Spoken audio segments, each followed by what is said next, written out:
This is the original ride or die partner of the Subfacts podcast, Andy from Creative Underground. Subfacts is the best podcast in the world, and that is not a subfact. That is a fact. Come back every week for more hijinks from Matt and Mooney, and for all your professional audio and video production needs, come see me at creativeunderground.co, not .com.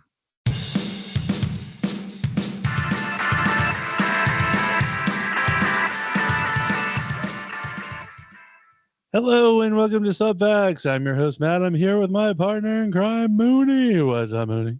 What's going on, dude? Oh, not much. It's been busy. I've been so busy lately. Yeah, you can say that. It has been nonstop busy. Yeah. But the good thing is I don't know if we have to even do Andy's plug this week because he plugged it in the beginning of our show. Boom. Oh, boom. We don't need to plug him. Yeah, done. Out of the way. creativeunderground.co, not .com. So that was easy. With that being said, we have so much show. And we have homework and all that other stuff. We have a ton of stuff. So before we get to the show, there's only one thing we can do. What? Oh, yes. Bacon!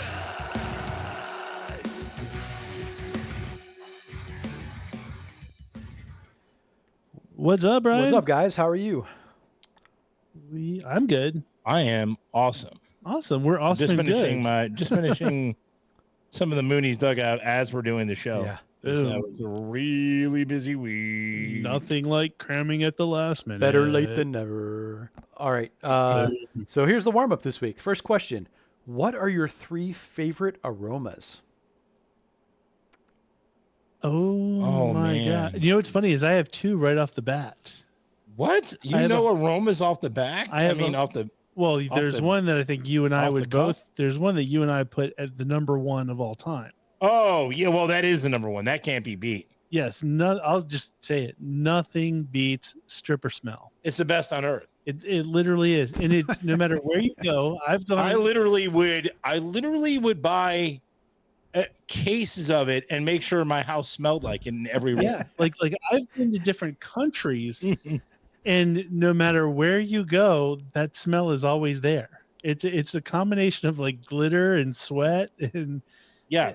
I don't know what it is, but stripper smell is definitely the number 1 smell. Yeah, so it would probably be number 1, number 2, and number 3 for me. That was not the expected answer I thought I'd get out of you first. So awesome. Oh, really? No, it's number All right. It's number 1 by far. No one can beat it. Number 2 for me, I actually just found out this is actually pretty sick. So at work, I washed my hands, I was eating lunch, whatever, washing my hands afterwards. And they had this soap that I can't help but find myself smelling. Like I started sniffing it. Like it's really like, I don't know what the smell is. It's a nice like smell. It's a soap type of smell, but I'm sitting there spending my day smelling my fingers and I'm trying to be quiet. What? Yeah. Like I'm trying to be like stealthy about it, but I'm like, yes, I am praying at work, but I've been smelling my fingers because this soap smells so good. It's 1 rung below stripper smell. It's an amazing smell. Now, that is insane. Oh, yeah. And I'm telling you, tomorrow we work together, folks. We've established this. Tomorrow I'm going to make you smell it. You can either smell my fingers or wash your hands and smell your own. So... That's the name of the show. Second would be. I wrote it down already. My second would be Chanel Chance. I have no idea what that smells It's a like. perfume that is absolutely intoxicatingly awesome. Like you could be like literally one of the ugliest chicks on earth, and if you're wearing it and you hit on me, and I'm like, you've already gone up. Stuff may go down. Just because I love the smell. Just close your eyes and take a whiff. Yeah, absolutely. Like I could go blindfolded and be like, "What up?" That's the new title of the show. Close your eyes and take a whiff. Close your eyes. We've had 3 new titles in this all show. Within this one. All within this one question. I'm gonna go with those 2, and then my third, and then I'll let you pick a third. My third would be almost any. What's the word I'm looking for? I like the smell of like freshly cut wood. Yeah. I got you. Yeah. Like you know, sawdust it could is be a like, weird sort yeah, of like sawdust. I love that. It's kind of like the smell of fresh cut grass. Yes, exactly. Yeah. Yeah. No, I'm with you on that. I don't know. Pizza's a good smell too. Like Pizza's I love a great smell. Like I love a greasy pizza smell. Yeah. I got nothing wrong with that. Same with like burgers. I'm good with. But I think for my other one, like it sounds bad, but I love the smell of Lysol. What? I don't like Lysol It's at the all. smell of clean. There's something about it. I definitely don't like Lysol. I love the smell of clean. Like if something just smells clean, then I'm boom. You know. Wow. I love Lysol. Yeah, I don't know. I love the smell of it. I can't do it. So, I can't do Lysol.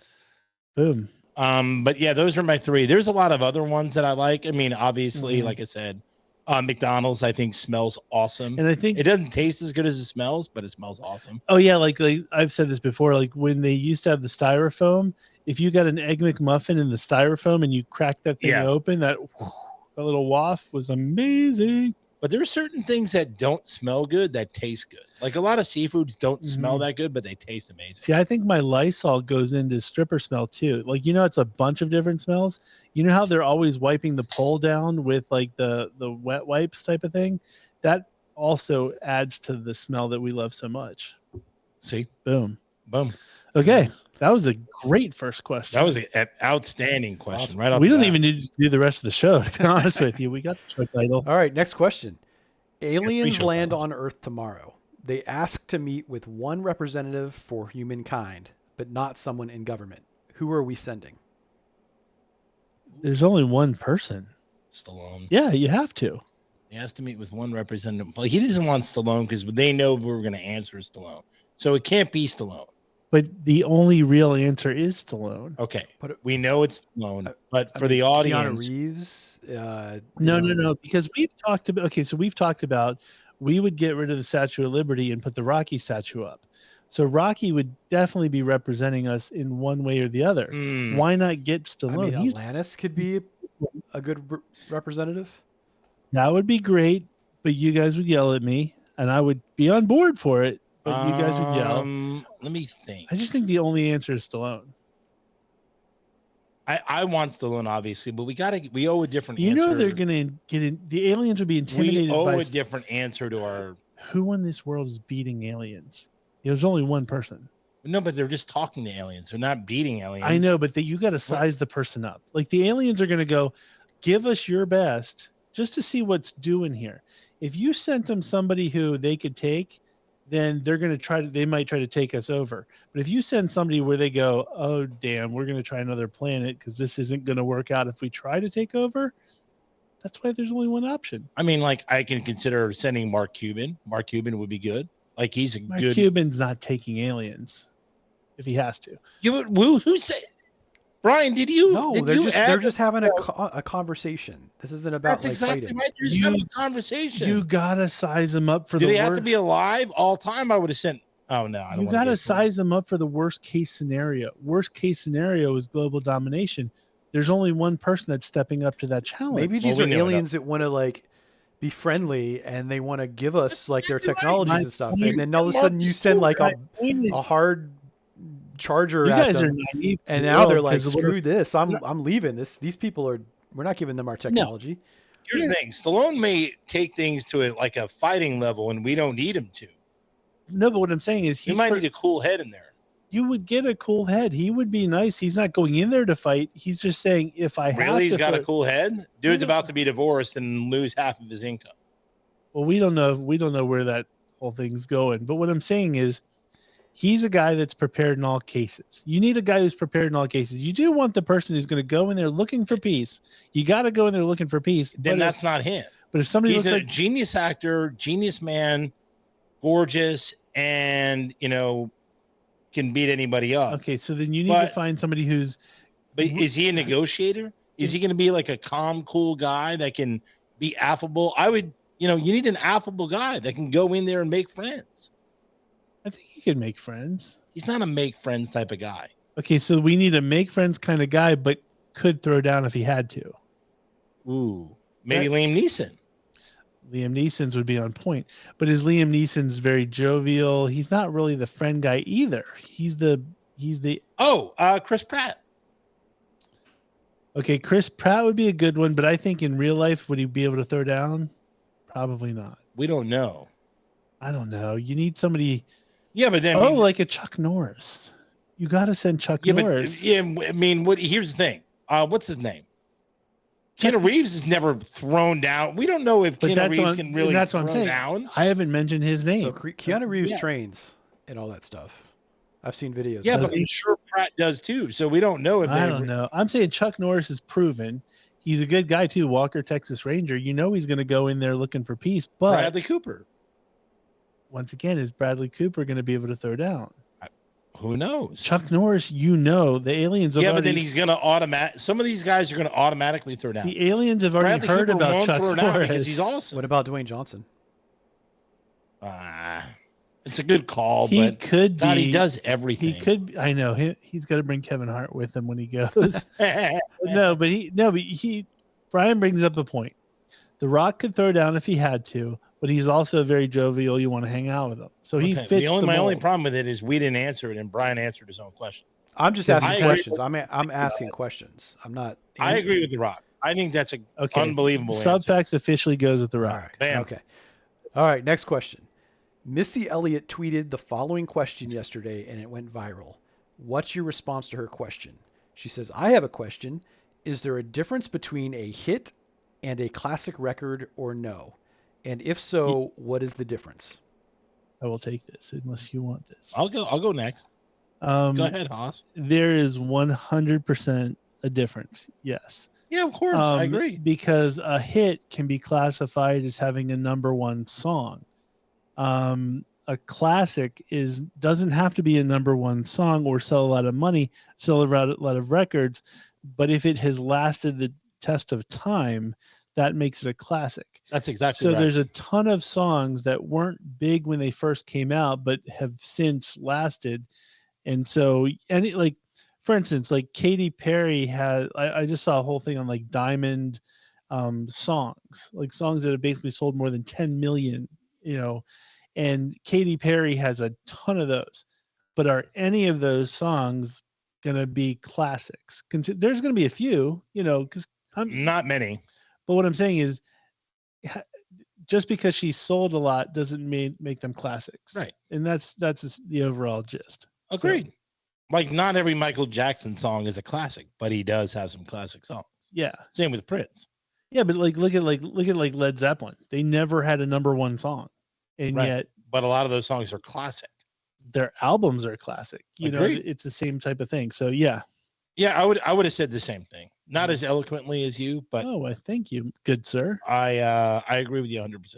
Boom. So yes, okay, there is a big difference between that, and that's, by the way, that's for everything. I mean, it could be one single song, it could be a football team or baseball, it could be a record. Yeah, I mean they're all classic is way different than a hit. Got it. Yeah. All right. Awesome. So that was a great. Thanks, sir. That's my dog, Corey Feldman. The most badass person in music. Like to be called. The Feld dog. The Feld dog is on point. The Feld. Dog. I think it's this weekend. They're doing a Santa Clara Con or something, and a Santa Clara Con. So it's basically like Lost Boys Con type of thing. Okay. And I saw like on TikTok Corey Feldman entering. And I'm like, I'm not going to lie. I got giddy and I was jealous that there was nobody at Santa Clara Con as far as people you would want to meet. The big, like Jamie Gertz, I don't think was there. Like she's not doing any of that stuff. But like Jamie Gertz. I saw just like randos. But then I'm like, once Corey walks into the building, that's when you go, okay, that's a dude I need, that's what's up. Well, that's for you. I mean, not many people really care about him. I got his autograph. Don't think I don't. I don't know why you would, but that's fine. Feld Dog is amazing. I'm on point. And if he came to town I literally was looking at his tour dates yesterday, and unfortunately he's not coming here. Wow. I would totally go. Brian, you'd go with me. I would not go with you. Really? No, why would I go see Corey Feldman? This is the sheer train wreck It's alone. horrible. Like, why would I? I wouldn't. I don't even want to go near that. I love watching it on TV. Dude, disappoints me at times. There's so Dude, many, he completely stoned you. there's so many times when I think like, you know what, I got a boy on this show, and I'm like, Brian's gonna back. Why me would up he on want to this. go to? No one wants to go see that. You're the only person who likes to see Because train we were wrecks. talking about Corey Feldman Yeah, last it was week. great on the Today Show Like, when it was dude, live you on were national going- television, and I wasn't paying for it. Yeah, like you said, you're click through a couple channels, you're no not problem. paying, you're not, trust me, you're not paying that much to see Corey Feldman. You're paying $15-20. But it's I my would. time, all that time and You effort sure it's to only go 15? see him. Yeah, Ugh. actually, somebody on TikTok was like the best $15 I ever spent, and put a video of like him live at a club. Trust me, it's not a cheap. It's not an expensive ticket, and so I'd buy your ticket, Brian, but I guess not. I don't You're know. not going anywhere. I think it's more the time and effort to go see him. I don't know that it's worth it. Basically saying I'm not going no matter what. You could Yeah, buy him right. like a steak dinner. Would you go with me, or am I going solo here? No If chance I Corey go. Feldman's at the Tally Ho, you're not going. No, I wouldn't want to sit through it. Gosh, you people are wrong. Okay, my wife would definitely go. I know for a fact. Why? No, she She would would let get- you she drag would- her to that crap. She would 100% go to see Corey Feldman. She Oh loves a my good train wreck too. So, it's all good. Wow, that's amazing. So anyway, interesting Wow. thing. We got a ton of stuff. And it's all going to be random. So I'm just going to hit you with them. Random, just choom. Okay. So we found out this week, the Queen of England, she's 99 years old. That's old. Yes. She has eaten the same thing every single day for 91 years. What? 91 years of her life. She's been She's had at eating least that meal every day. the exact same thing. And what it is, you know how they do tea time and all that kind of stuff? She has a jelly sandwich. Or like marmalade or Vomit. jam or whatever. I'm not gonna lie, if it was a PB&J, I would eat it every day for the rest of my life. I love a good PB&J. And so that Just jelly though? yeah, and it's it's like with the crust cut off type of thing, but it's a specific jelly that they make it special somewhere. Like she's been to the factory and she's like, I've eaten this every day for 91 That years. means that company's been around for that long. Well, yeah, there's a lot of companies that are old. Yeah, I mean that's old though. 90-something years old. I know it is, but she rocks It's that. not Smuckers. I put a No, picture it's up not. of the sandwich. And Yeah, it's a jelly sandwich. It's got butter. It's like butter, jelly, and bread. yeah, No, butter, I may butter, as jelly, well and just bread. No vomit peanut right butter. now. But I would eat it. I would totally eat it. But the thing is, okay, It sounds gross. okay, is there something that you would eat? And like the obviously is pizza, right? But Soup. Yeah, You would eat soup every day of your life. I did for I don't know 8 or 9 years. When I was a kid, I learned how to You make ate soup. every Lipton soup. single- I made soup, Lipton soup every day.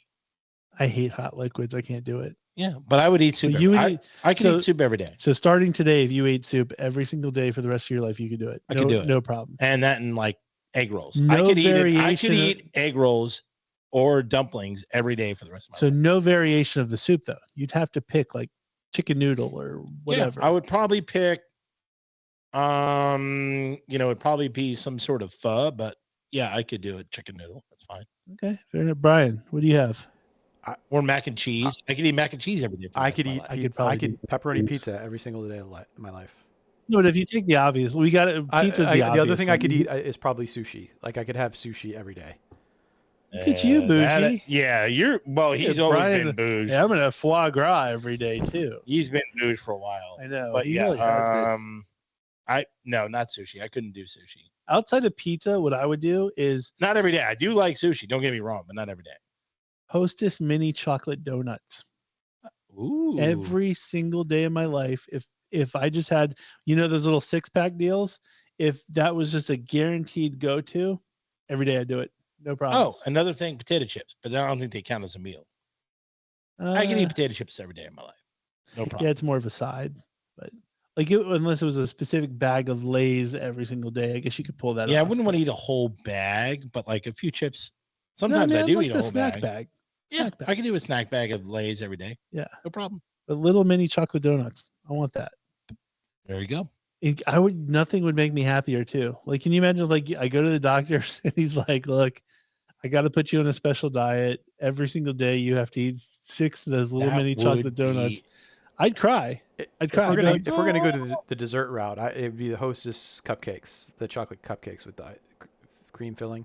they're hit and miss with me. I'll eat them every step of the I way, love but they those. changed the icing in the inside. You're the not cream. talking about the ones with the icing with the white little Yeah, swirl. Yeah, that's what I'm talking about. Oh, those are gross. No, I No, love they're those. fantastic. With the cream on the inside, Oh, they switched they- out over the years. I don't care. because I still like them. they're I all would still eat gross. those every day. the continuity. those. Let's just say the continuity is not good with the Hostess Ugh, cupcakes. I've had one once. I think I've eaten one of those in my life. They're nasty. I hate them. And also, speaking of continuity, I'm trying to work on a segue here. Right. You know how you hate the fact that I'm so into continuity, like with like Yeah, it Hot annoys Tub me. Time Machine, all this kind of stuff. And typically, when you see that clickbait where it's like, "Oh, did you see the continuity errors within movies?" It's usually stupid stuff where like, "Oh, they left a Starbucks cup in a scene," or Yeah. a boom mic came down. I hate those things. But I found the best. There was an article, and the person knows my soul. Like, the person who wrote this knew everything that I hate as far as continuity goes. And so I wrote a couple of them down because I want to like say how much I love the person who wrote this article, because it's like It's legitimate. like a love letter to this dude. It is, because it's like legitimate continuity. Like, and it's things that like drive me nuts. These are the kind of things that drive me nuts. But here's something I wanted to bring up to you because I thought it was interesting. Okay, well, stop jumping around. Just talk about the stuff that drives you nuts. Okay, so one of the things, the movie The Aviator. So I didn't even see it. Or no, nor will I. you don't need to see it. It was kind of boring. But anyway, in The Aviator, the dude, Leo, basically asked for some chocolate chip cookies. The interesting thing is chocolate chip cookies weren't invented when he was around. When Really? the scene was. I understand it, but who cares? I do. That would drive me nuts. Where I'm like, Why? Why does it drive you nuts? because it's annoying. It's annoying that like. But can you imagine living in a world where there's no chocolate chip cookies? They don't exist. No, that would be awful. Like, that's your favorite dessert of all time. Oh my God. One of my coworkers brought him in. My favorite, her dad owns like a bakery type thing, and they're the best chocolate chip cookie on the earth. And she brought me some. And did you save me one because you've been touting them and I have not seen them yet? I did save you one. Okay, boom. Okay, so I will try said cookie and report back and see if it's any good. Yeah, but okay. But when you're done with your things, I will let you know my opinion on this. Okay. But a world without chocolate chip cookies. I couldn't live with it. I would kill myself. Yep. Okay, the other thing, in the movie Titanic. So basically Jack tells what's her name, Rose, that he was from Lake Wissota. Apparently Lake Wissota wasn't formed when the Titanic went down. No big deal. No, that would bother me. If I was from Lake Wissota, I'd be like, F Jack, he's lying. Don't trust him. Yeah, but who cares? It's facts. Maybe he was from a different lake. Maybe, they're just making up names. They're not checking those things. They should be. That's what I'm saying. There's a job called a continuity edit, like a continuity I person understand, but on all the he set. did, it's one little line. It doesn't have anything to do with him in the entire movie. But it's annoying. If you're going to do something and you have a job, you're the continuity expert on the set, you need to know your stuff. Here's the thing. If he kept talking about Lake Minnewoka or whatever it was, Lake Wissota. If he kept talking about Lake Wissota, yeah, I get it. Then it's continuity error. But the fact that it's even a line in there, you kind of need to make sure that it's right. You can't do that. It's impossible. Okay, like I said, I'll save it to the end. Okay, so then Braveheart. Oh, they were wearing kilts, and kilts weren't even a thing when Braveheart was going down. That's probably the best one you've shared, but go ahead. But that's something where somebody could have been like, that's right. That one was easy. That's an easy one. And like and this is not on there, but it's the same thing with like I love Howard Stern. Private Parts was awful to me because there's so many continuity gaps in that. Anyway, Gladiator, there was a character that they referenced as the Spaniard. That term wasn't even used until like the 1300s, and they were in 180 AD. So they were way off. Okay, were they alive in 180 AD? Do they know? How did they know they were the first person? They go with like use? They go with like written documents. Okay, so so since it was never used, there's no chance it could have been said. No chance. Oh, okay, good. No chance. So they know. Yes. Just like religion is fact, because people. Part of it is there wasn't even a thing called Spain, or an area called Spain at the time. Check out the big brain on Brian. Wow.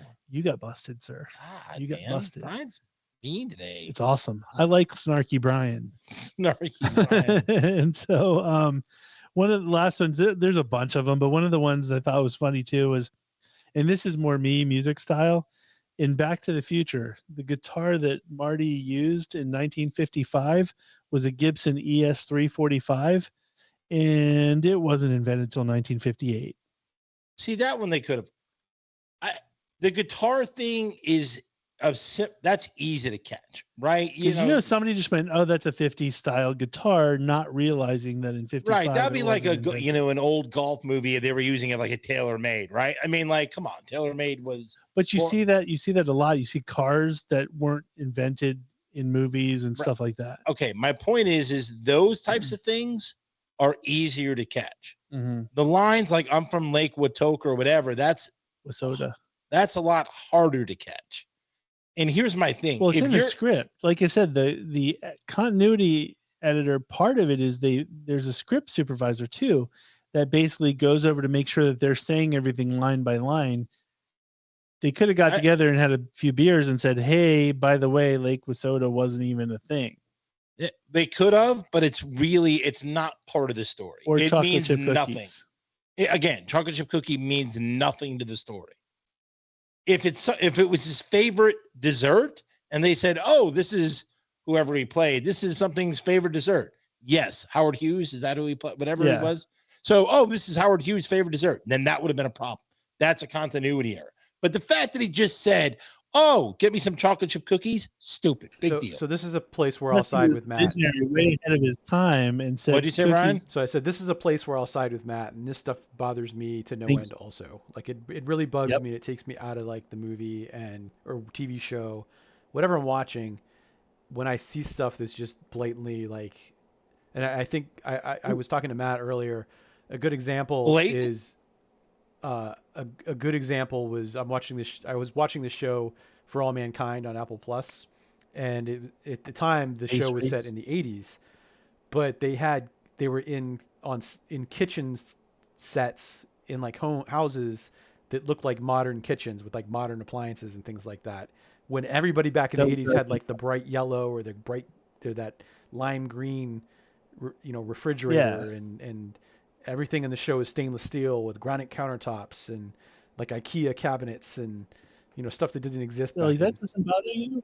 No, it doesn't bother me at all. It drives me nuts. I mean, you know why? Because it only bothers you because you pay attention to it and know it. So if you got a true expert and they looked at every line and every scene, I'm sure you could be critical and say, well, technically that wasn't invented till 3 years from now, or that song didn't come out until that year. If you did everything, you would drive yourself mad with all of the errors. There would only be 5 movies coming out. The ones that you see or know, like Lake Watoka, the guy, or whatever it is. I can't even remember the lake. It drives me mad because if there's another line in that movie, I could watch it and go, "Oh, there's this mistake. Oh, and then there's this one." Stupid. They're only pointing out stuff that's annoying to them, like you with the kitchen, Matt with the songs. There's so many errors. Like I just sit down and want to watch a movie and be entertained. I don't want to go, "Oh my God." But what if it a continuity thing? What if it was about the Jets and they just did something? Well, if it's a historic, if they fictionalize the Jets. Okay, let's say there was years on. Let's say they called something on the wrong years. I'll give you an example. That didn't happen. I'll give you an example. If they Major League type movie, no, it wouldn't bother me. If they did like a documentary, then it would get me mad. But if they did like a Major League type movie where I knew it was like funny and fictional, it wouldn't get me mad. Like if they had a banner that said 2011 AFC East champions, I wouldn't go, "Oh my God, it was 2010. How did they get that wrong?" I would. I'd be so pissed. All right, it wouldn't bother me. It would annoy me. But see, all of these are movies that are based on real events, like Titanic. They know, like there's dates they know. It's not, obviously because they're date driven.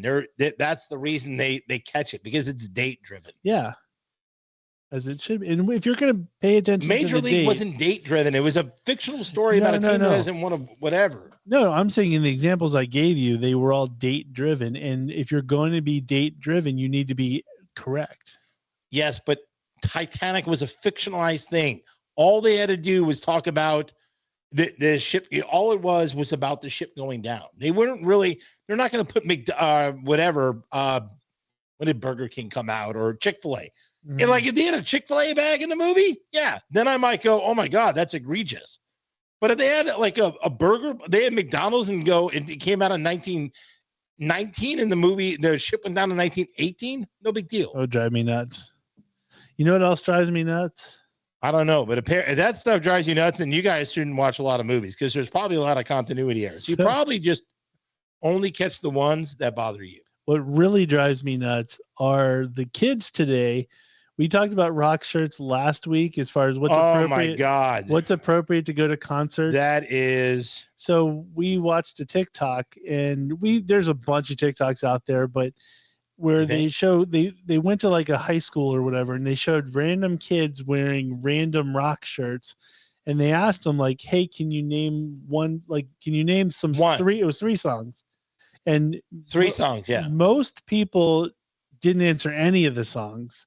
One guy, which I thought was funny, was wearing a Nirvana shirt, and he said, "You couldn't name one. He said it's not a single one. He said it's my favorite band, but could not name one song." How can it be your favorite band and not know a single song? Then the people that did kind of put a song out there picked like the most popular song that everyone would know, and I would argue are not true fans. Like I'm a huge Bare Naked Ladies fan. I love If I Had $1 Million. Yeah. Like, and that's the thing. Like, if I was, let's say I'm wearing an Alanis shirt and somebody goes, name one song, I'm not going to go with You Ought to Know. Yeah. I'm not, because that's the one that everybody would know. I would go with like a deeper cut or something. Like, isn't it ironic? No. Like I said, I would stay away. But I'd say like Your House, something like that. Or Mary Jane, or something from her new album, which is Pimp. It is awesome. White Flag. So that's the name of the album? No, that's the name of one of the songs. Oh, okay. So, I don't know the song, but I just listened to it again. It was really good. It's fantastic. So, or Pedestal is my favorite song on that album. Pedestal. Yeah, it's amazing. So anyway, these kids basically are wearing shirts of like Guns N' Roses. Person had no clue. Ugh, awful. And they're just going with like the cool graphic. I get it, but there should be rules. I think if you're going to go to Hot Topic, let's just say, and you want to buy a rock shirt, you should have to answer some questions. Like you should have to answer the question where you go, I personally think 5 songs is appropriate. 5. If you can name 5 songs that are correct, you can now have that shirt. 5 is a lot, but I'm okay. I think you should at least be able to name an album name, title. Agreed. And you should know at the very least who the lead singer is. That was the other thing too. So there was you think you should know the lead singer's name? You should, because I'll give you an example. The last guy in the video had a Megadeth shirt, and they said that he knew because he did rattle off a couple songs, but I guarantee you he has no idea who the lead singer of Megadeth is. And he should know. Like you should absolutely know the lead singer. I'm a little torn on that one. If you know all the songs and you know the album names, do you really need to know the lead singer? If you're wearing the shirt, you're wearing a Jets jersey. If you didn't know who the Jets quarterback was, do you think you'd be worthy of wearing the Jets jersey? Oh, great point. But it's different because unless am I naming something else? Am I naming the score of every game last year? Do I know how many points they scored for the last 15 years? No, if I know something else about it, then maybe I am, and I just don't know players. You don't know the one key. You don't know the main quarterback. The quarterback of course, I know it. No, what I'm saying is, if you saw a guy wearing a Jets, take you out of it. guy wearing a Jets jersey and has no idea who the quarterback is, you give him a free pass? No, I'm not giving him a free That's pass. Brian's point. My point. Can I finish? Sure. Before you just jump all over me there, Mr. No, go ahead. Jump around. I I mean, will like take a sip of my tasty beverage. my point is this: like, if he said he didn't know the quarterback, but he was like, "Oh, the Jets were, won the Super Bowl in Super Bowl III. They played in these playoffs, bop, bop, bop, in these years. Here was the score of every one of those playoff games, bop, bop, bop, bop. There's no chance that guy's going to know that. Here's the Jets players that went to the Hall of Fame, bop, bop, bop." What I'm saying is, if he just knew certain stats and then didn't know others, then I may be more inclined to go, "Oh, you're a Jets fan. You just apparently just don't know our current quarterback." My point is if you know X, but you don't know Y, I'm going to go, which is more important, knowing X or knowing Y, or can I accept X?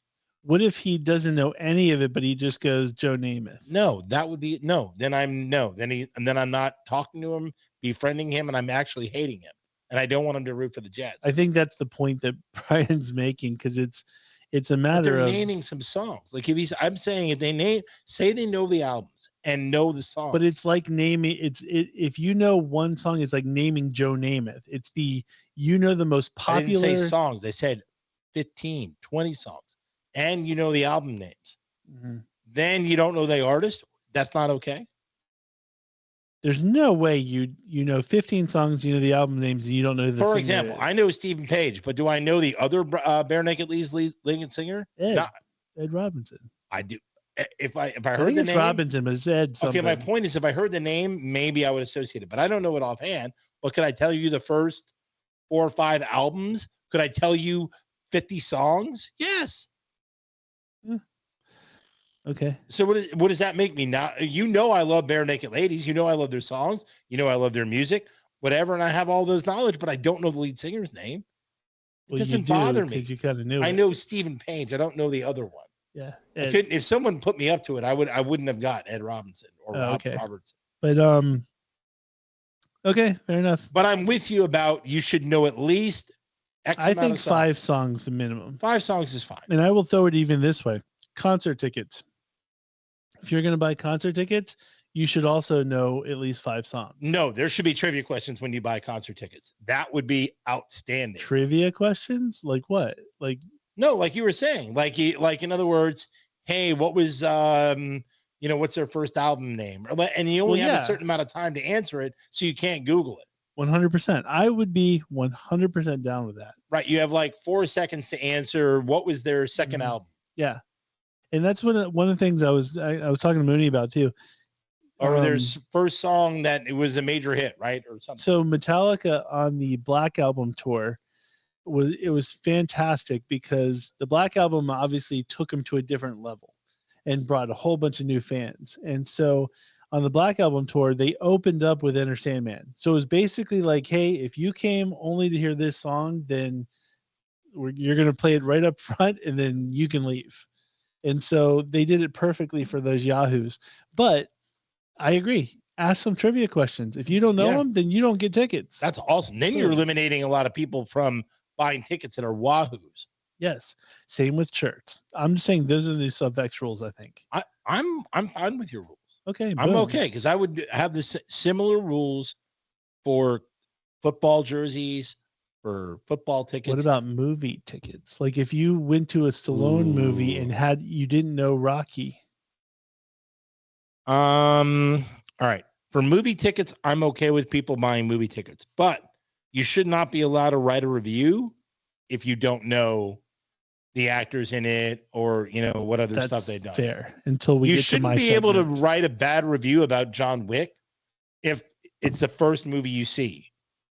Right? Unless you've seen like Missing in Action and like American Ninja. So you have to have an action background. You have to have like an action background to go, or like what do you call it?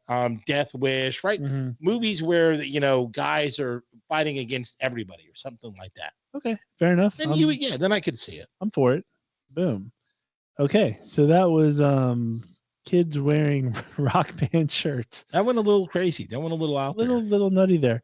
Oh, we do have to give a little RIP. There's a couple RIPs, right? I know of one. I was going to go with our boy Len Dawson. Oh, I thought you were going to go with another one. Kansas City Chiefs. That hurts. Great.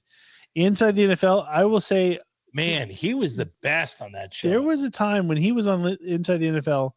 I watched it every single week. Me too. Loved it. Every Sunday, I believe. That was when it was on. No, it was Sundays. like Thursday nights. Oh, remember, it was Thursday nights, but then they replayed Thursday night it at 8:00. That's right. And then they replayed They moved it. Yeah. So the thing is, I loved it, and Len Dawson was the only person I liked on the show. It was only two. No, Nick Buoniconti. Then they brought Chris Collinsworth. No, but when it was Len Dawson, it was only the two of them. It was Len Dawson and Nick Buoniconti. I know. Forever. But then they brought in Chris Collinsworth, and that's when it went downhill because that guy sucks too. He sucks. I hate Nick Buoniconti. That's a punchable face, dude. But when you're a young Redskins fan like myself, you look for anybody to say something positive about your team. And Nick Buoniconti, I think, has never said anything good about the Redskins in his whole entire life. He only talked about the Dolphins. Exactly. But Len Dawson was at least fair. Len Dawson was at least, he mentioned everybody fairly. He wasn't gushing over the Redskins, but he at least was fair. When it came time to picking the games, he was fair. Dude, I watched because of Len Dawson. Mm-hmm. If it was just Nick Buoniconti, I would have never watched. F that guy. And then he always celebrated when another team lost. He was like, yeah. Stupid 72 Dolphins, my most hated team ever.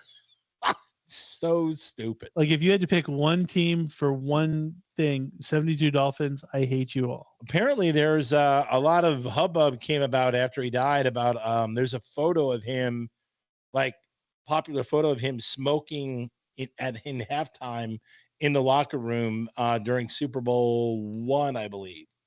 Oh, really? So yeah, Super Bowl I was Chiefs versus the Packers. Mm-hmm. Chiefs were only down 4 at halftime, and there's a picture of him on one of those folding chairs smoking. And then in like the second half, they got like boat raced. Yeah, and he was involved in. I think it was like the longest running game too. He might show a picture here. Yeah, he's Len Dawson, who's been around forever. Yeah, Len Dawson was a solid dude. Yeah, that's the picture right there. It's pretty dope. Isn't that awesome? Yeah, just sitting there. He's like, yeah, I'm gonna. Dude, he's like Joe Cool smoking a cigarette, dude. Is that a cigar or cigarette? Cigarette. Oh, okay. It was too small for a cigar. Oh yeah.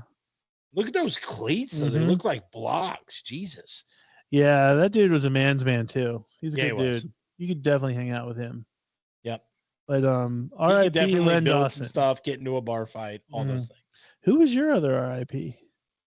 I confused RIPs because when you did this story, when you showed the Jennifer Flavin, I was like, no. Oh, that's an RIP to the relationship. Yeah, RIP to the relationship. RIP to the relationship of Sly and Jennifer Flavin. Dude, she is going to get paid. She's going to get paid, but he's going to get something else because his daughter's already grown, right? They're not living in the house. Well, they're probably living in the house, but still.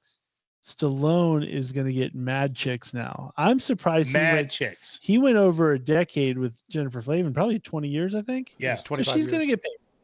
25 years. She's going to get mad chicks. She's going to get her half. That's fair. She deserves it. She wants more. She wants like 80%. No, she's going to get half. You know what she said? The audacity. She was like, "Oh, he frivolously spent our assets and our money."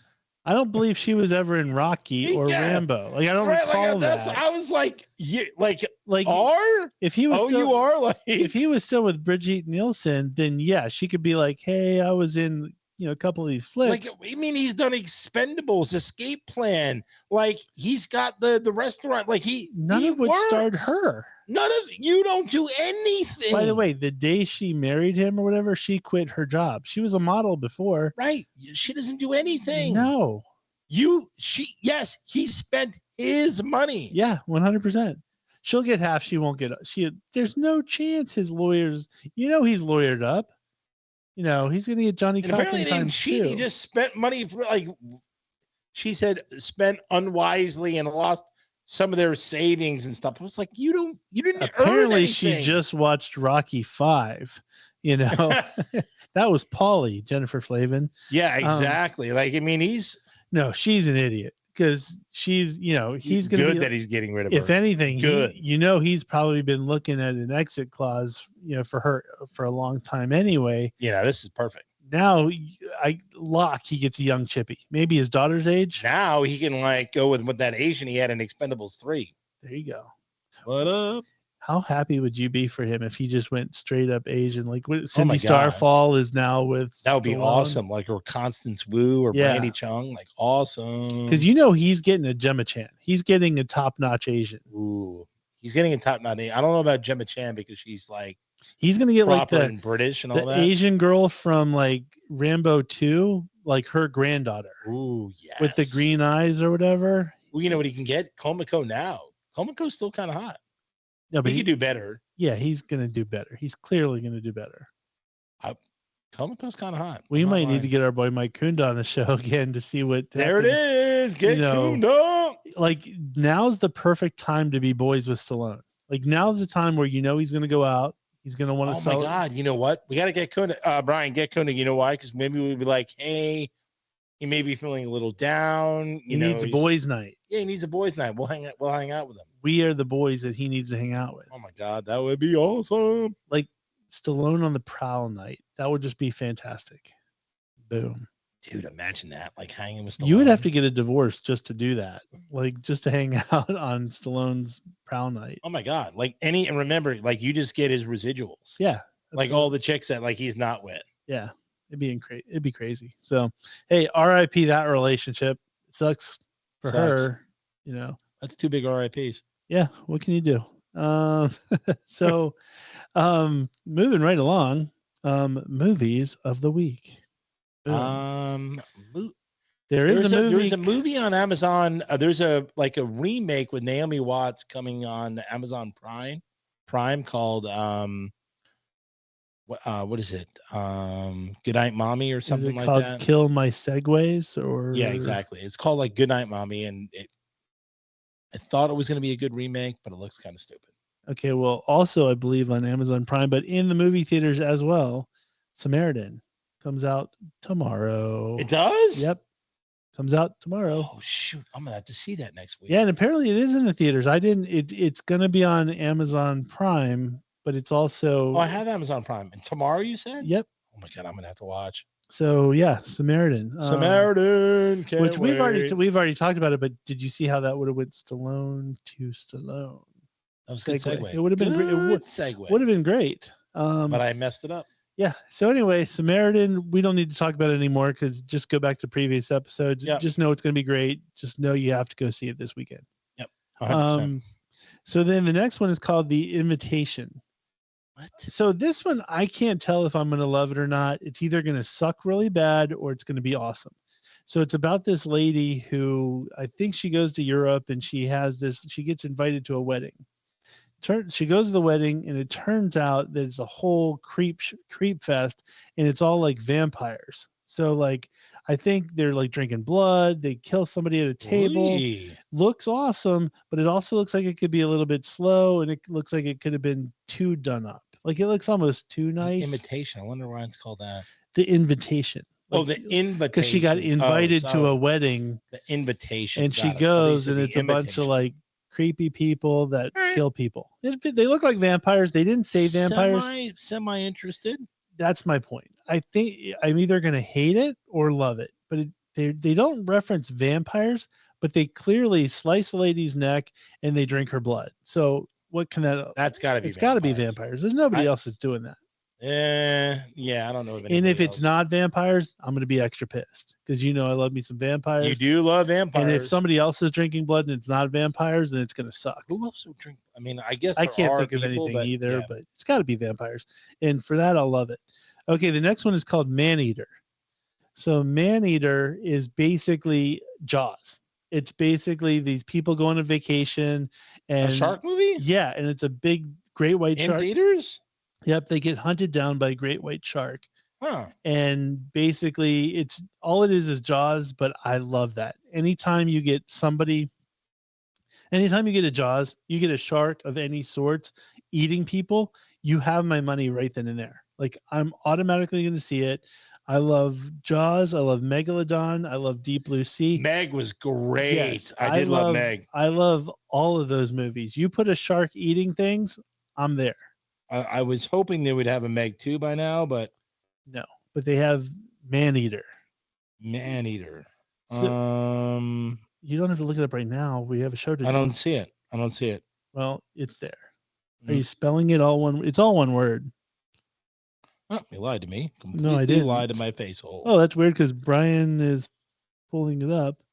Yeah, launch Maneater. Yeah, it's right there. Boom. See? Trailer right there. You're dumb. You're dumb. No, I will 100% see this. I can already know I'm going to like it. Yeah. It's just there's nothing around this area. It's just sharks eating people, which is great. It's one shark. It's just like all it is it's Jaws, but I'm on Friday, August 26th. That's tomorrow. You doubt my movie section, do you? You don't trust my movie section. I trust your movie section. I wanted to see it. I want to see it. So weird. Okay, so anyway, after the show, you can watch a trailer.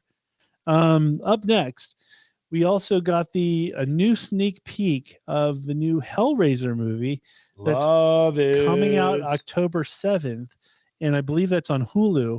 The interesting thing with this one is Pinhead is played by, I believe her name is Jamie Campbell.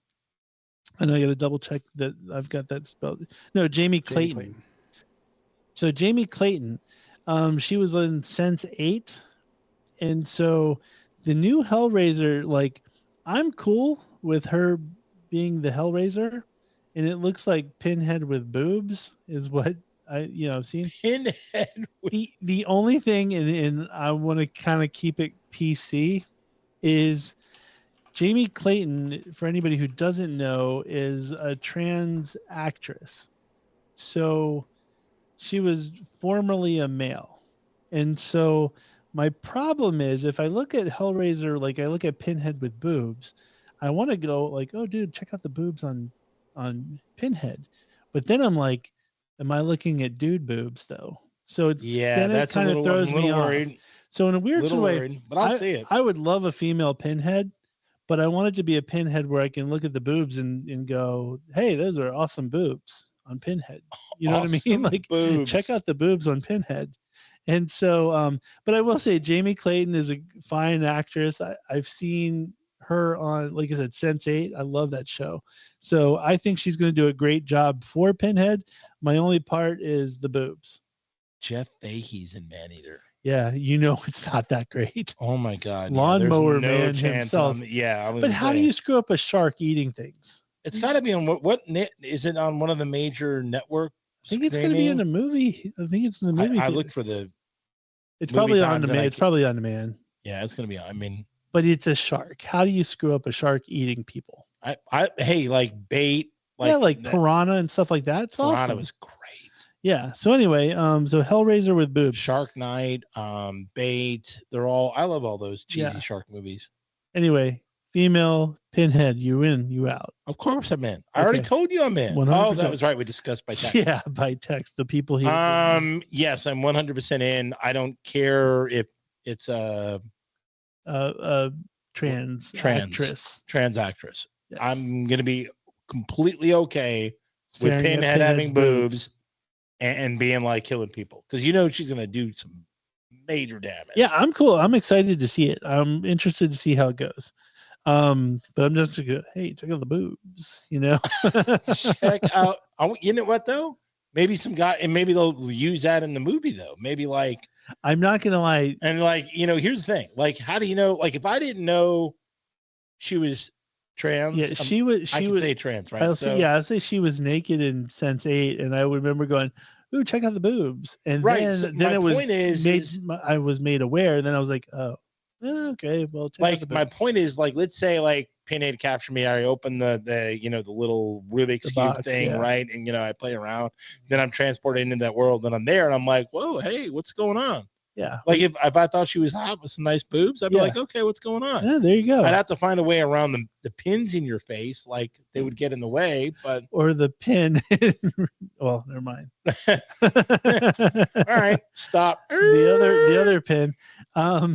Speaking of, so last on the movie section is they announced that they're going to make a sequel. They're working on a sequel to Ferris Bueller's Day Off.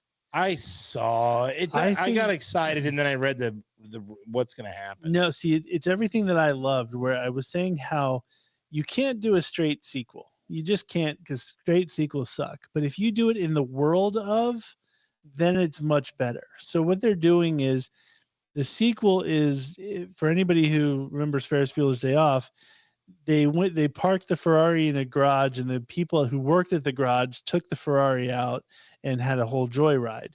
So they're basically taking the premise of those two guys, and they put like X amount of 1,000 miles on it. Yeah. So it's what those guys did during that day with that Ferrari, which I'm down for it. I think it's Are you going to be really down for it? Because you know that it's going to have to be set in that day in 1980, whatever. Yeah. Well, so the Shermer High, right? The Shermer, continuity Illinois. Manager of that thing is going to have to do some real. Oh, if they don't, you will be hearing it from me on this show. Right? You know, I will like, tell you how wrong they are.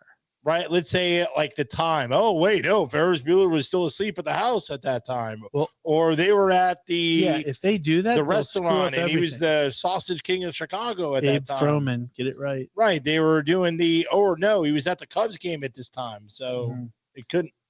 Well, I'm telling you, if they screw it up, they have big shoes to fill. And that's what I'm saying. A continuity manager. I already know it's not going to be the same two guys because they're too old at this point. Right, so exactly. That I'm already throwing out the window. But outside of that, they need to keep it as clear as possible. That continuity manager is going to have a major task, and they're going to fail. And if and when they do, we will mention it here on the show, and I will say why it sucks. And I won't care if it's funny and good. You won't care one bit, but I'm going to be like, damn it, no, it didn't rain in Chicago on that day in 1986. Exactly. Yeah, I mean, if there's any scene with rain, you're going to be like, no, it didn't rain that day. Mm-hmm. Yep, I'll be 100% calling it out. So anyway, that is the Ferris Bueller sequel, which I'm excited for. It's not really a fair. It is. It's a sequel. No, it's not. It's in the world. It's in the world of, and that's how every sequel should be. In the world. Sequels should be same characters. Prequel or sequel.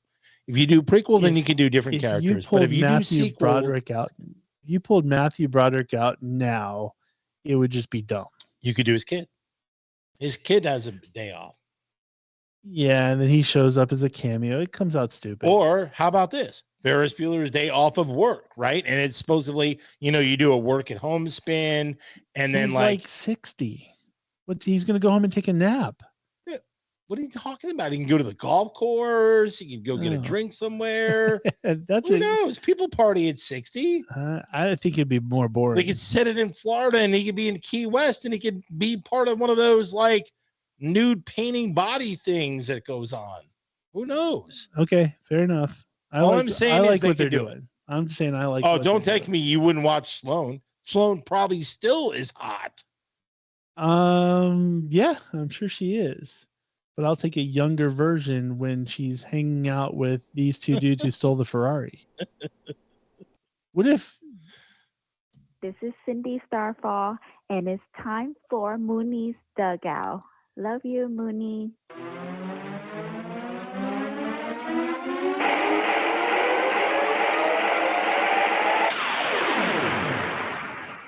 I was going to say, what if she was in the movie? But then I realized... Then I'll immediately see it. Yeah, then I realized, wait a minute, there's more to what she says. I thought she was going to say, this is Cindy Starfall, and I was going to cut it. But I was like, no, I got locked in. Yeah, no. I would immediately see it. Anything if she was in a movie, I would immediately see it. I'm pretty sure you've seen a lot of her movies at this point. 8-10-minute clips of some movies, yes. All right, cool. So Mooney's Dugout. Some cool stories this week. Some cool stories. Let's start off with Nate Fisher. Nate the Great. Nate Fisher. He was he's just appeared this week for the Mets. He pitched 3 innings and like 3 scoreless innings. Unbelievable. And a year ago, the dude was working at First National Bank of Omaha as like a loans officer. That's awesome. So like complete loans officer, like he completely had a scrap dreams because of COVID. Like he was Sure. He was with the Mariners. Things weren't working out, completely scraps. Now he's trying to, basically put his life together, goes to work at a bank, and then all of a sudden gets a call like, hey, can you pitch tomorrow? So like that week, goes, pitches some minor league games, gets called up, pitches in the big leagues, 3 scoreless innings. And now the Mets have found another good pitcher. And what's good about that too is because he worked at a bank, he's not one of those dudes you have to worry about blowing all his money. Like he knows where his bread's buttered, and he's going to be like, and he knows the value of money. Exactly. So he's probably going to be a guy like, if he does well, hey, pay me over 30 years type of guy. Like, he'll be one of those like really smart dudes when it comes to money. That's awesome. So I thought that was really cool. I like it. Good for him. They did a movie like that with the Rookie with Dennis Quaid. Yeah, but Kurt Warner, right? They did. No, well, he was another one. Yeah. But Dennis Quaid did the Rookie. He was an actual pitcher. And like his baseball, he was coaching a baseball team, and they're like, you should try out. I'm for it. Cool. On the golf news, Tiger Woods is going to be back on the cover of PGA Tour 2K23. I'm annoyed by this news. Why? Because like I like Tiger like the next guy. I don't have a problem with him. He doesn't offend me. If anything, it's like, it's cool, right? But Tiger's been doing this for what's he on his like 25th, 30 years or something like that. Long time, yeah. And it seems I'd like say 20 years. That's about right. It seems like 20 years in, and he's still the face of golf. No, a little more than 20 years. Yeah, maybe 25. Yeah, he's inspired so many other people. There's a bunch of other people on the PGA Tour. He's not even that good anymore, and they're still putting him on the cover. Give somebody else another chance. I'm just sick of it's not fair. But here's the thing, though. He is the ambassador of like the PGA. Like the LIV offered him $1 billion, and he said no. Like this guy is like PGA or God. bust. I get that, but what I'm saying is, there's like VJ Singh, or I'm just naming random people, but I guarantee you, there's a Happy Gilmore out there that why not give him a shot? Why does it like because it's going to sell more. It'll sell more copies. I get it. I just wish. By the way, the game used to be called Tiger Woods Golf. It was called Tiger Woods. So PGA they demoted Tour. the title. They took the title. They did that. Right when he had the run-ins with the Eden Woods and all that. Yeah, they sort of scrapped the title. I just think from a perspective of the younger players on the PGA Tour, I'd be like, really, again? Like, hey, I'm doing better than this guy, and he gets a game. And by the way, they did introduce some new players, so you can be one of these rookie guys or second-year guys. Will Zalatoris, who just won his first tournament a couple weeks ago, he's in the game. Yeah, obviously Tiger's in the game, but you can get Michael Jordan as a player. Can you get Happy Gilmore in any of them? Like I don't play video games that much. You can't get Michael. I don't think you can get Happy Gilmore, but you can get this year. They introduced the hockey stick putter. Oh, neat. So they have a hockey stick putter. They have a gold cap and a gold glove. Tony Finau's in it. They have 20 licensed courses.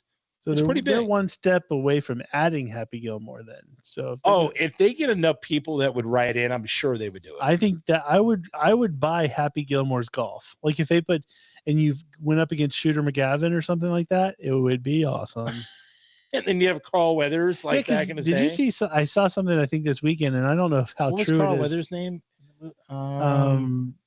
It was like a one name thing. Chubbs. That's right.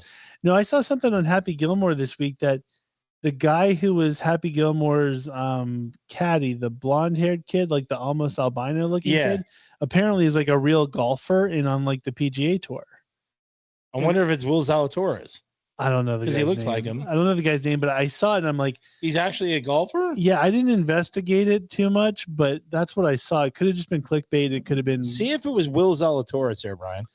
Yeah, Brian, like albino kid, caddy. Albino. He was a weird looking kid, and He remember, was. like Happy Gilmore was like shaking him around and stuff. All right, and so, but we can go. Yeah, but apparently he's like a real golfer. Like he's a real golfer. Nice. He's okay. Brian's gonna pull it up and let us know. Okay. Feel free, and Brian, interrupt us if you find it. Sweet. This is a story I loved. So his Hooters. name is Jared Van Snellenberg. Oh, Jesus, Awesome. way off. And Samsonite, I was way off. he's now a Is he a real- neuroscientist at Stony. Somewhere. Oh, so he's not a Yeah, golfer not a in that golfer. story. He lied. That's the second time he I lied during said the I'm show. not sure. I said it was clickbait, and I bought into it. Can we call the apparently. show Matt's a Liar? Or Well, I don't watch golf, and apparently I fell for clickbait. So, story I loved, Hooters is signing offensive linemen from a smattering of colleges, if you will, to NIL deals. So these NIL deals that are meant for like quarterbacks, running back, high profile wide receivers, getting all this money and fame. They're signing a bunch of offensive linemen from Auburn, LSU, Oklahoma, Georgia Tech, Missouri, A&M, and Vanderbilt and USF. No Penn State? No Penn State. Oh. But they're gonna have like featured ad with them like eating wings, because it's gonna, how like Hooters is like the family restaurant they call it. So the offensive line is like a family, so they're going for that like take. I am 100% for it.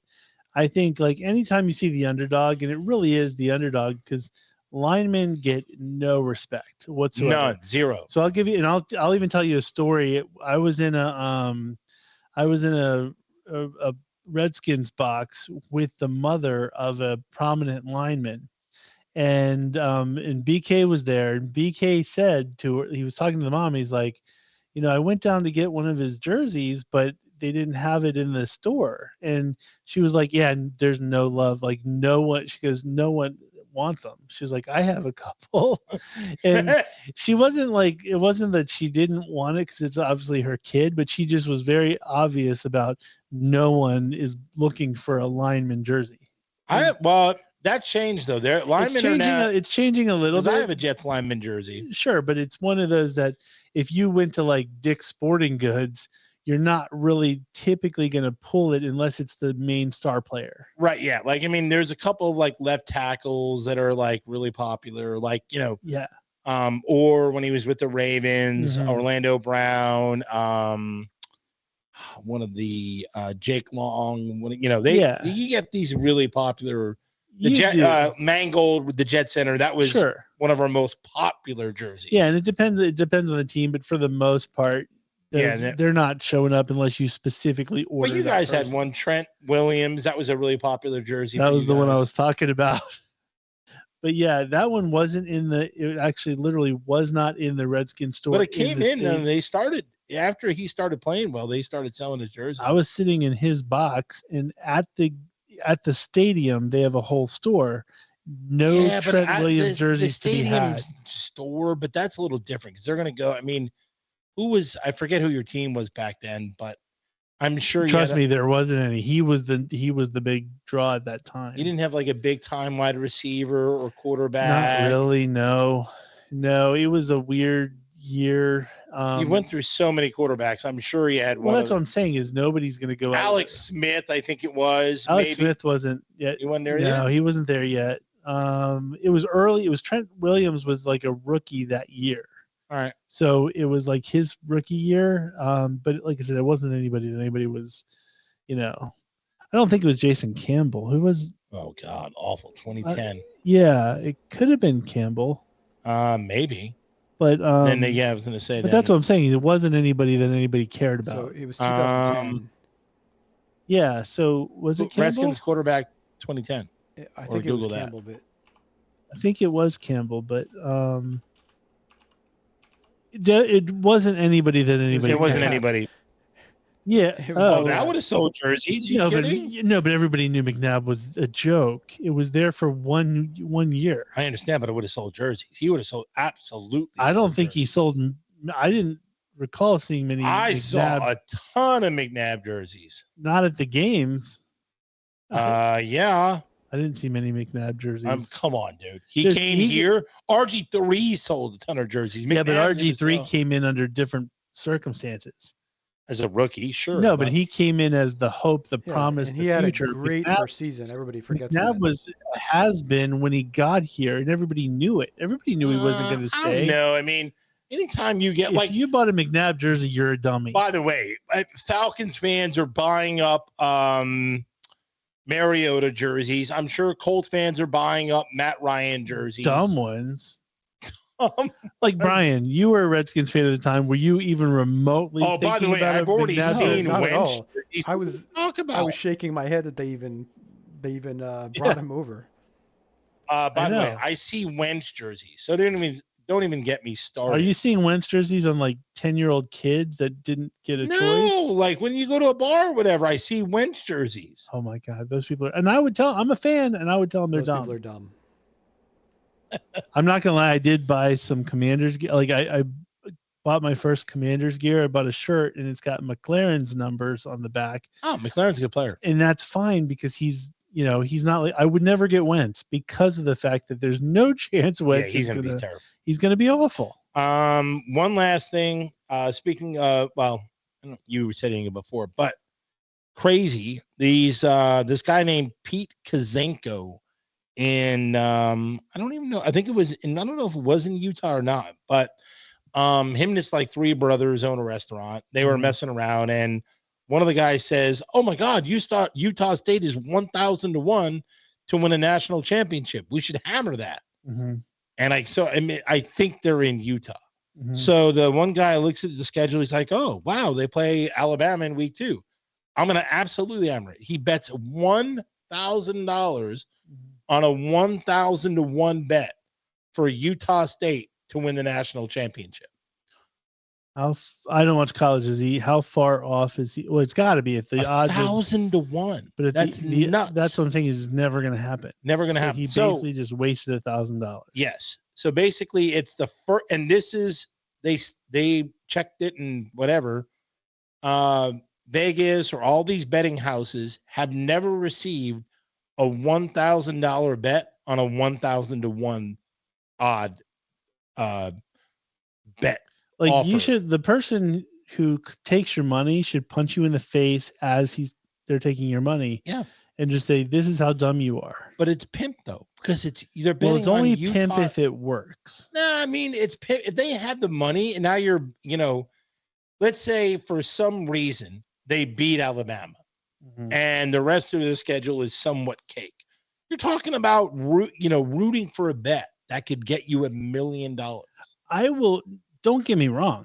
I think he's dumb and should be punched in the face, but I'm 100% now rooting for Utah State. Yeah, me too. I have no skin in the game whatsoever. I don't care about college sports for the most part. I'm now rooting for Utah State because I think that would be awesome. I want to see it, but it is kind of dumb. Yeah, I mean, Utah State, they finished last year really well. They are a decent team.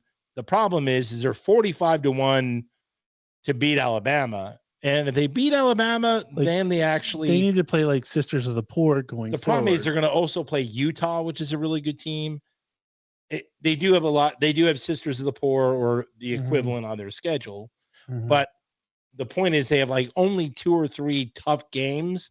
But if you win those games, then you also ramp up points. Problem is teams like Utah State, if they go undefeated usually, and they don't have a Bama on their schedule, they don't even get considered for a playoff. Okay, well, I'm rooting for him. I hope it works.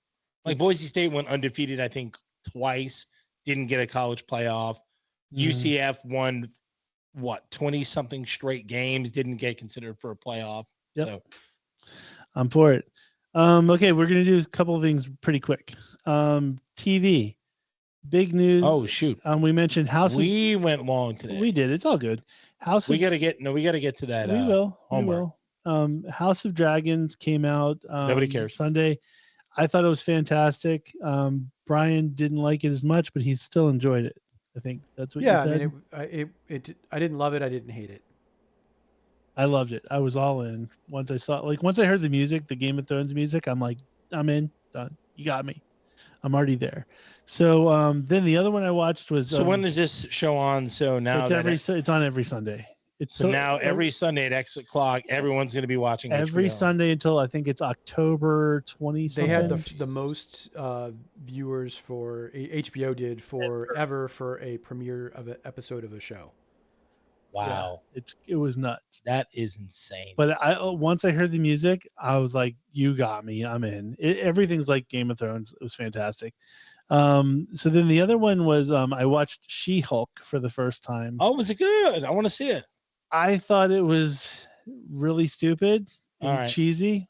I'm gonna have to watch a couple. I thought it was fun. To give an official opinion. Brian liked it more than I did. I think the problem is the casting. Like, if and Ruffalo's in it too as the regular Hulk, right? And I thought she had a lot of good chemistry with him. So the problem is, I think the actress, and this is gonna sound very terrible, but she's not hot. So I'm like, if they had a hot girl, like she looks better as Hulk than she looks as her regular self.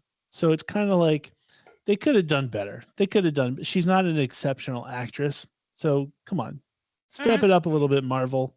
You got money. And is this his daughter or is it a sister? It's a cousin. Yeah. Cousin, okay. And it's a stupid premise. It really is dumb. But I'm gonna give it a couple more tries because you never know. But it's so far pretty dumb. I'm throwing it out there. And what network is it on? It's on Disney Plus. Disney Plus. Got it. So that's it. I'll skip some more of the TV. Okay, we'll move on to my backstage pass. Want to give a little shout out to an album I didn't mention last week, but I listened to it. Demi Lovato had a new album that came out last week, and it's called Holy F, but it's spelled with a V instead of a U on the F part. We can't actually say the word, so I'm kind of I would. So it would be awesome if we could. What I liked about it is Demi Lovato has always had some little edge to her. Like she listens to bands like Napalm Death and stuff like that. Napalm Death is the name of a band. Oh yeah, so she's been into like. You act like it's a very popular name and people know them. I think a lot of people do, but anyway. Brian, do you know Napalm Death? I've heard of them. Thank you. What? So anyway, oh my God, Brian is killing me today. So it's been known that like she's liked heavier music, but so this album is probably her heaviest. Yeah, it's not heavy metal or anything like that, but it's definitely heavier. Interesting thing is she brought Nita Strauss from Alice Cooper's band to play lead guitar on her touring band, which Nita Strauss is one of my all-time favorite guitar players. And so Nita Strauss definitely brings a certain credibility to the heaviness to it, which is fantastic. So it's still pop, but it's definitely got its heavy roots to it. So I'm happy with it. No, there's no chance. Album is called Holy F, but it's with. I like the name. I like the name of the album. That's about all I would like. I like Demi Lovato. She's got I like her voice. I'm a big fan. No. Okay, so anyway, I'm going to skip the next thing. So, with that being said, are we going to homework? All right. So wait, are you going to talk about the homework for next week? Oh yeah. Sorry. The homework for next week is top 5 songs to drink to. All right. That's your topic. I can do it. Yes. So top 5 songs to drink to. Awesome. And I can drink to any song, but yes. Okay. With that being said, mailbag. Okay, folks, it's time for mailbag. Mailbag. All right. We got one email this week from Space Coast Bill, and his subject says purging potty homework. Wow. So he says, yes, about last week. He says, yes, I've seen The Purge, and horror is his favorite genre. Awesome. He says, the home poop test is 100% way to go, and it's simple to do. He said he's gone almost 50 years without anything going in my out, and I have no interest in changing that until I have to. I will say, and by the way, for those keeping score, I passed. Boom. Nice. Got the notification that your boy is 100% good. Congratulations, man. Awesome. You sent the poop in, and they're like, your poop is good. I got it. I'm good. Nice. So he did do the homework for last week, and the homework, from last week for this week, the homework was the top 5 most badass people in music. And so I don't know if this is in his order, but he does list, looks like 5 people. The first one he has listed is Perry Farrell. Space Coast says Perry Farrell's still rocking. He's still doing whatever he wants and doesn't give a hoot what anybody thinks. I can get behind He says Perry Farrell that. created Lollapalooza and is one of Space Coast's all-time favorite bands, and he likes his other Perry bands too. All right. I can get behind that, and he's got a point there in the fact that Perry Farrell definitely beats to his own drum, but he's definitely doing what he wants to do and whatever he wants to do. Perry Farrell I'm might for come up in another way later. So Okay, there we go. Oh, there we go. Or Perry Farrell. He's not on my list, I'll tell you that. He might be in my honorable mentions. Tommy Lee Brian, is another person. Ooh, Tommy good Lee's call. a great pull. You can't go wrong. You can't argue Yep, Tommy Lee. that's a good That's He's a beast. yeah, he's a tripod. And he has got a movie with like what do you call it? Pamela Anderson. Yeah, boom. Stevie Nicks. Stevie Nicks is. Another good call. I like it. I can't argue Stevie Nicks whatsoever. Ted Nugent. The Nuge, Ooh, Uncle Ted. Teddy. Uncle Ted, you got to give him credit in the fact that, like, on stage, he shoots the bow and arrow and like a went flaming Teddy bow and Nugent. arrow and stuff. And if you think about it, you pull that every single time. It's hard to make those shots. And he went Teddy Nugent on us. The Nuge is like an The honorary. Nuge. Uncle Ted is like an honorary police officer in like Texas. It's crazy. Like he's So he's literally- got he's definitely bad. And I don't even know if that's a really good call. he can actually like arrest people. I don't know if he's If you can actually arrest done it, people but- and you can sing, you're a badass. well, he doesn't sing. He plays guitar. He just plays guitar. He didn't sing ever? Well, actually, I think he's doing it now. But like Cat Scratch Fever and stuff is somebody else singing the song. Oh, okay. He's- So he doesn't. Okay, sorry. I thought he sang too. So I haven't, to be honest with you, I haven't seen him do anything live in a while. but he was really. But badass. typically, yeah, it's more his guitar playing. The other thing too with him was he never did drugs, alcohol. He never Why? that was never his thing. He was always about like hunting and banging the ladies. Nice. And that was his thing. He was like, the ladies and man. hunting. Yeah, that was his deal. But the Nuge is definitely his own person. You can't argue that. The Nuge. His last one is Joan Jett. Joan Jett, she was on. I would have had her as an honorable mention. The only thing that kept me from her is the fact that most of her songs are covers, if not, I think all of them. But she is pretty badass, though. She's general, on my though. honorable mention list. So yeah, like she definitely deserves to be badass. And like I've seen her live, she's awesome. She still sounds great today. So I'm not going to argue that one. awesome. I wouldn't argue with it either. All right, Bill. That was a great email. That Thank was- you so much, Bill.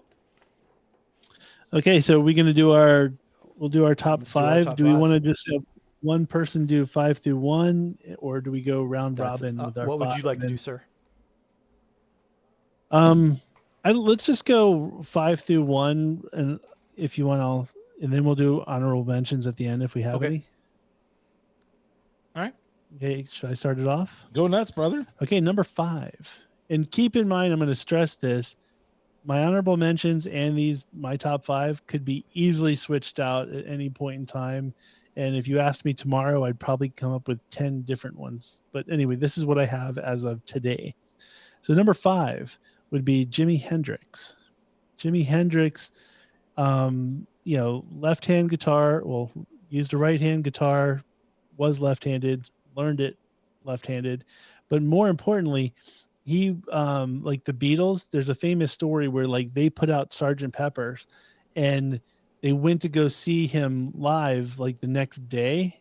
He played the whole album. in front of What? them. Yep.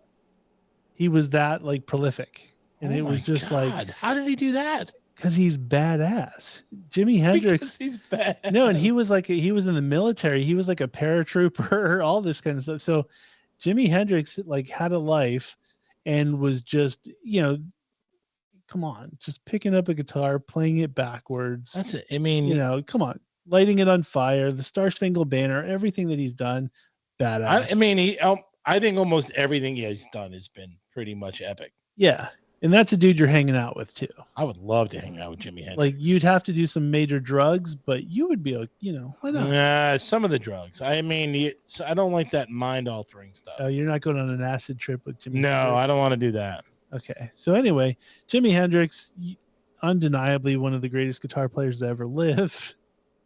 He's Yeah, also extremely badass. Yes, easily top 3, top 2 greatest guitarists. Yep. Okay, so number 4, sticking with guitar players, a guy who should have been dead 50 million times by now, but still hasn't died, Keith Richards. Keith Richards. He's badass. The joke is he's gonna live. He's gonna like when you think of like a nuclear I guess bomb he's going badass off because he's lived forever. No, but when there's like a and he is with the Stones. If the nuke goes off, there's cockroaches, Twinkies, and Keith Richards. Like literally, that's how it works. Like God, his skin is weathered. He's overdosed so many times. He's had like literally he's had so many things, and he's still alive. They really have like shocked him back to life a few times. Oh yeah, like literally. And the thing is, like, the last thing that almost got him was like a coconut fell on his head somewhere, and he had some major issue. So he just never dies, like Jason. He will not die. And the funny thing, the interesting thing, when you look at his like fingers, like he talks with his hands a lot. His fingers are all like deformed looking and stuff for just being all old, like his face, and yet he still plays awesomely. Nobody can figure Keith Richards out. He should not be alive. Maybe he's not alive. Maybe he's a ghost. I don't know what he is, but he's badass. Like he's still badass. Like Keith Richards just walks into a room and you're like, that's badass. So number 3, I have Bruce Dickinson, from lead singer of Iron Maiden. What makes him badass is the fact that he's a pilot who basically flies the band around on tour. You told me about him. I do love that. He's also an international fencer. Fencing. He is a award-winning beer brewer. That's awesome. He's an author. He's literally like he's a Renaissance man. He is a complete Renaissance man. He's like a public speaker. He's basically, if you can think of it, Bruce Dickinson has done it. He just survived cancer. He had like throat cancer or whatever. Jesus. I'm telling you, Bruce Dickinson. What does he not do? It's not many. Like the funny thing is, I almost had Brian. That should be like an amazing axe thrower. I almost had Brian May from Queen just to keep the guitar players going, because he's an astrophysicist on the side. Jesus, how are you that on the side? But then if you put him next to Bruce Dickinson, you're like, oh, that dude's a schmuck. You know what I mean? Because Bruce Dickinson does everything. Yeah, I was going to say he's doing all those things. Yeah, Jesus. so that's why I had to put Brian May off to the side, because it just comparable. Okay, number 2, you're going to appreciate this. Debbie Harry from Blondie. And the reason why she wasn't going to be, she was not going to be on my list, but then I was reading up on her. She escaped Ted Bundy. No. Yes. Really? Yes. So the story is, like, Debbie Harry from Blondie is just cool as it is, growing up in like CBGBs in New York and the punk scene and all that kind of stuff. But anyway, so it was like, summer night, 3 a.m, whatever it was, in like the East Village or whatever. She's walking to a place, and it was like a place that was like further away, not really something you would walk to. Guy comes up in a car and was like, hey, can I give you a ride or whatever? And at first she's like, no, not going to happen, whatever. And then he seemed like a nice guy, seemed convincing, because Ted Bundy was he was kind of a smooth guy. So he was a ladies' man. So Ted Bundy was like a dude was a ladies' man. Yeah. He slept with like his lawyer, like in the hallway, like behind a vending machine. Yeah. So this is where she's pimp. So she's like, okay. And she gets in the car. Everybody and their mother would get in the passenger side right next to him. Right. She gets in the back seat. So there's nobody in the passenger side, nobody in the back seat. She gets in the back seat. Smart move, heads up move. So then he takes off. Then she realizes that the window is only cracked like a couple inches on either side, and all of the door hardware has been removed. And so she's like, this isn't good. So she starts to then, try to get the window down so she can get the door from the outside. Right. And so she waits until he gets to like a stoplight to figure that's how I'm going to make my move. He catches wind that she's going to do that. So he starts speeding up, and she opens the door and jumps out, like rolls out. She, lands she on the eventually ground. got it down enough where she opened it from the outside. And then she just completely rolled out. But she didn't realize it was Ted Bundy till once they caught him. She was like, that's the guy. Whoa. Crazy. So she could have been. That's easy number 2 on the badass column. That's what I'm saying. You're not bad. Like, I don't know many you can find a more badass person than that. I read that and I'm like, she automatically has to be my number 2. Oh my God, great call. Because escaping a serial killer, come on, that's numero. That's big. But who's smart enough? And that's a tale, right? Who's smart enough to go in the back seat? If she got in the passenger seat, no chance she's getting right. out. Because as soon as she tries, he could have grabbed her, grab her, whatever, shoot her, kill her, knife her, or whatever. She goes in the back seat. So, folks, if you're going to hitchhike, get in the back seat. Wow, he took out all the door hardware. So that was the thing. Some people were calling BS on her story because they were like, "Oh, he didn't drive that type of car." But what did they know? He could have had 2 or 3 cars. Well, that was the thing. But the one move that was specific to him was the fact that the door handles and all the hardware was missing in his vehicles. So, and that was a specific move of his. So that kind of does couldn't get out. Corroborate with the story. Wow. So, Nice. So Debbie Harry, strictly for escaping Ted Bundy. Nice. Well, she's badass in so many other ways as well. But my number 1 is. Don't say it. What? My number 1 is Prince. Prince basically, prodigy, plays every instrument on every one of his albums. He was getting courted by record labels at 17. Like they were going to him going, "We want to sign you." And he was like, "No, I want the right terms." He's like, "I want to own my music, blah, blah, blah. I don't want to." They were like, "We want to set you up with all these producers and all this stuff." He was like, "Nope, I'm producing." He produced every one of his albums. Every one of his albums. You know how many people produce their own albums? Not that many. And he produced every single one of them. Not to mention, the guy is just major ladies man, but so prolific that he's like, Susanna Hoffs, you're hot. Why don't I just give you Manic Monday? He just wrote Manic Monday and said, "Here you go. It's yours. It's your song. You can have it. You own it now. Boom. Wow. Here you go." He wrote it. And like nothing compares to you. He wrote that.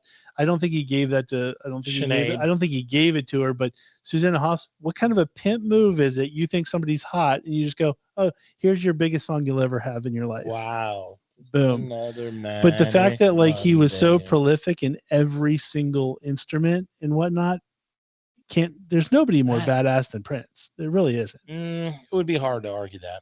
I agree. Yeah. I couldn't argue that. I couldn't put anyone. I don't have anyone on my list that's more badass than Prince. The fact that, like I said, the fact that record labels, which most people will sign any deal when they're that young, he knew enough to go, "No, I'm producing everything." And he got more money that way. Yeah, and he was basically, "Look, you pay me, I'll deliver." Movie named after his album. Well, I mean, he had a movie with him. Purple Rain, yeah. I mean, you have a movie named after one of your albums, or you make the movie about an album. I mean, I don't know. Prince can't get any more badass. Okay, who wants to go next? I will, because I mean my list is probably uneventful as all get out. Is it all the members of Bare Naked Ladies? All of them. Stephen Page is number 1. My first is Brian Johnson. AC/DC. Boom. Yes. I think the way he didn't really transform the band because they were good without him. I mean, with the first lead singer, who was Bon Scott. Yeah, so they were good with Bon Scott. They were great with Bon Scott and working their way to bigger, higher, Right, but I mean, the songs that Brian Johnson sang, didn't he sing "Shook Me All Night Long"? Yeah, he started with Back in Black. Yeah, right. So he's got a lot of their major hits that the younger ACD fans know and sing all the time. Yes. Bon Scott also has a bunch, but interestingly, Bon Scott helped pick Brian Johnson without knowing it. So Bon Scott obviously was going to stay with AC/DC, but he had seen Brian Johnson in a club and was like, "That guy's awesome." It was one of those like, "I'd like to sing with him," and he's the one that pointed him out to the rest of the group without knowing. And then did he take his job or Bon? No, Bon Scott died, and then there was like no other choice, and then they were like, "We want you," because in a weird way, Bon Scott had something to do with you being on our radar. That's awesome. Yeah, pretty awesome. See, even better. Second, I don't know if these are in order, but let's go with Neil Diamond second. Neil Diamond is badass. I do love Neil Diamond. I mean, the songs he sang America. What's the word? God, I would argue he's one of the best writers, That's what I'm songwriters saying. in in Forever music. in Blue Jeans, Money Talks, Red Wine. Yeah, Red Wine. The one they sing at the Red Sox game. Like, I'm sorry. Sweet Caroline. Yeah, Sweet Caroline. I just totally had a. I don't know. The only thing is, I don't know if it's badass, but he's awesome. I love Neil Diamond, so I'm not going to argue that. But I mean, he's an entertainer. From an entertainer standpoint, like he's been around forever, and he still rocks audiences. And fair enough. Motley Crue stole his laser show for their for their Dr. Feelgood tour. So I just, so for did me, have a laser show in the beginning. You know me. A lot of this was I didn't even do a lot of research, so yeah, fair enough. This is what I know. No one's counting on you to come up with the greatest. Gene Simmons, I have on my list.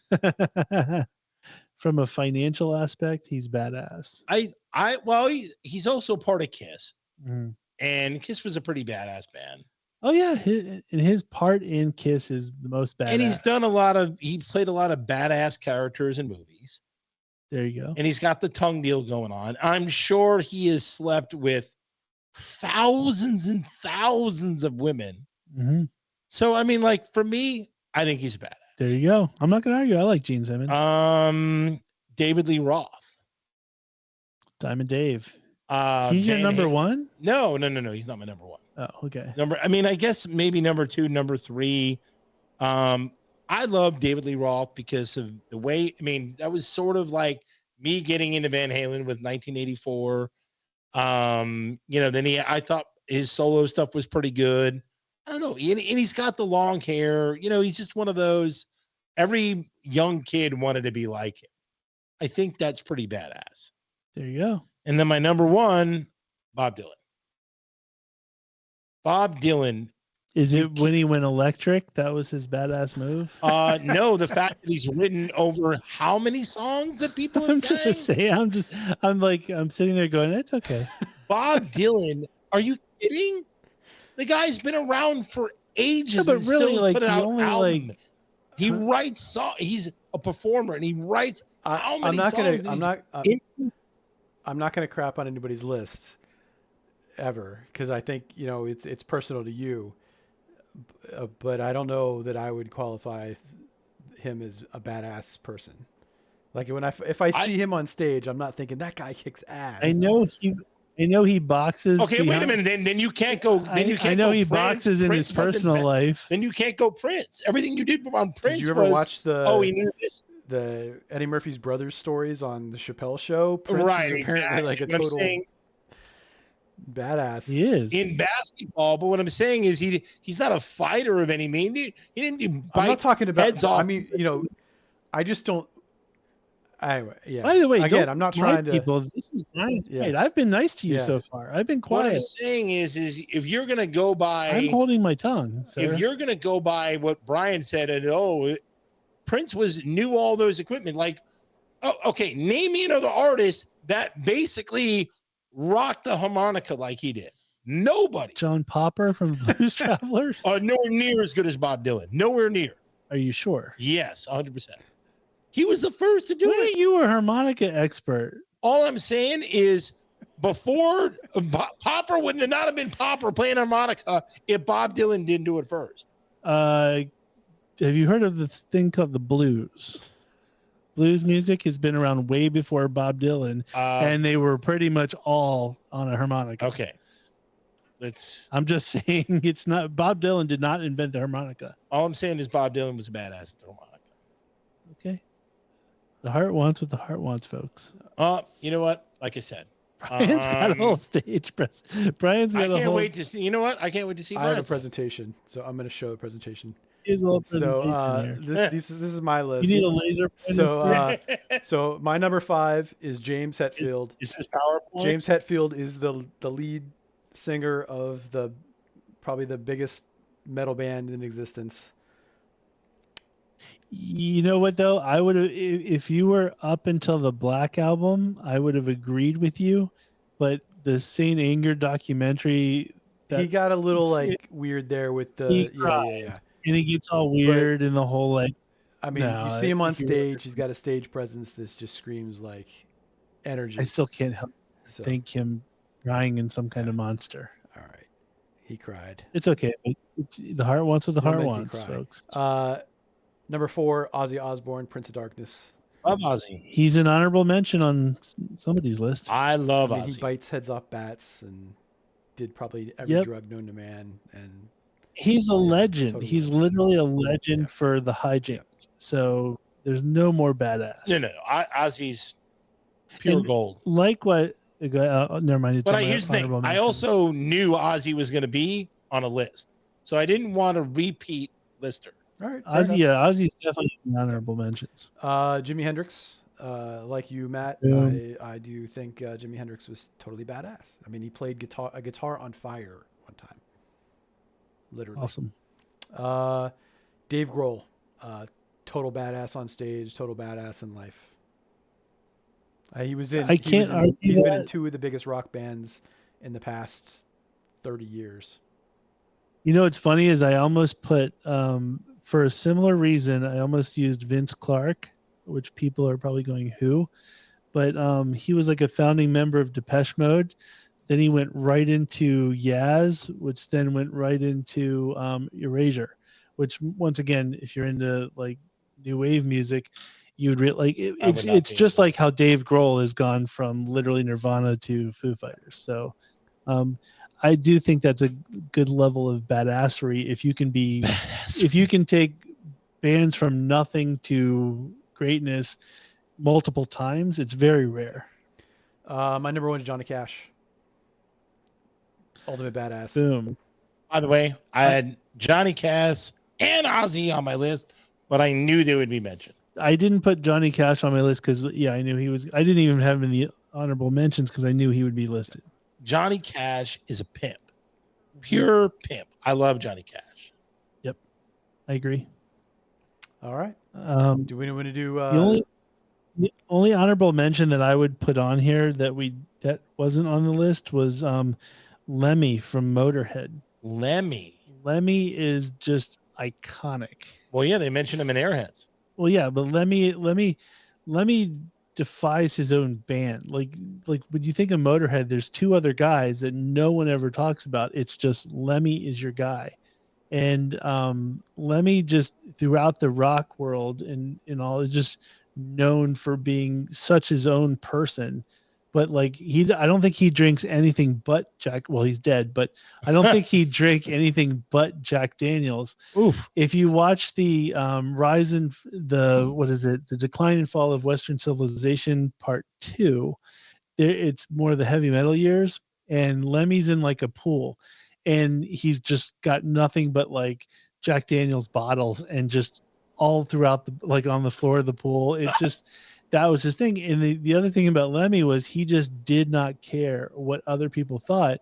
When he wasn't on tour, he literally had a little apartment that was in walking distance to the Rainbow Room in Hollywood. And he would literally, because he wasn't driving or anything, he would just walk over to the Rainbow Room and spend his whole day and night there drinking Jack Daniels and playing the video poker on the side. Like they had a little side video poker thing. And so like tourists and stuff would just come in just to see Lemmy. Oh my God. And like he just did his thing. And like Lemmy did what he wanted to do till the day he died. And it was just, and the funniest thing was he hated being called heavy metal music. Like he hated the idea of heavy metal. And so every single time he would walk out on stage and he'd go, we're Motorhead and we play rock and roll. And then they'd go right into their song. And it was just the best. Lemmy was fantastic. What about Henry Rollins? Was he Henry Rollins? He totally would fit in the badass. Yeah, he just got kind of whiny for me later in life. I agree, and that's why he didn't end on my list. But like, with him in like Black Flag, he definitely gets credit with that. But then, Bob Marley. So here's some honorable mentions that I had because there were just so many badass people like Slash. Some of the ones we haven't mentioned yet: Slash, Eddie Van Halen, Keith Moon, Dee Dee Ramone, Jimmy Page, Angus Young, who I think is another badass member of AC/DC that needs to be mentioned, Lou Reed, Dean Martin, Frank Sinatra, Iggy Pop, Steven Tyler, Dr. Dre, David Bowie, Bob Marley, James Brown, Chuck Berry, Dee Snider. I don't know how you guys forgot Dee Snider. You're going to make fun of Bob Dylan. You're going to put Do you Chuck know Berry. how Chuck Berry almost made my top 5, believe it or not? Why? Chuck Berry was ridiculously badass. Not only was he a badass guitar player, but Chuck Berry he had some great stories. Like he would not play unless you paid him up front. But the interesting thing with him is he shows up with like his guitar and like a toothbrush. They have to have a band ready to go, ready to play his music when he shows up. It was just, you pay him up front, he shows up and then does his thing and then rolls. Funny thing too about Chuck Berry is anybody he bedded, like the ladies, he took a picture of both of them naked to prove that there was no coercion or anything like that it was willingness. So like Chuck Berry, and then he did that till the day he died, was literally like, here's me and so, we're smiling and we're naked. And so you can't claim that I did anything. He was so peculiar. And I believe he also needed to be Does paid. that make him badass though? He also needed to be paid in cash. But no, where he's badass is all these things seem like it makes him eccentric or cool or whatever. If you watch the documentary Hail, Hell, Rock and Roll, Keith Richards, who was obviously on my list, is like the biggest Chuck Berry fan. And so he basically puts together this like big concert to celebrate Chuck Berry. And Chuck's doing his thing, and Keith Richards is like, hey, you should do this, this, and this. Chuck Berry not only is like yelling at him, but then at one point punches him. And it's like, dude, Chuck Berry's punching Keith Richards. Awesome. That's badass. Yeah, I mean, don't get me wrong. Punching the guy who's doing like a tribute for you. We're talking Keith Richards, who was already huge with the Stones, trying to do something. Do something nice, and then he doesn't.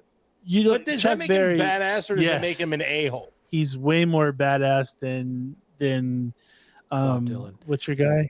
Bob Dylan. Way more. Yeah, I mean, Alice Cooper, Sammy Hagar, Patti Smith, Chrissie Hynde, and I put Flea. And I think I would. Was it Jeff Trujillo? I would put him on here too.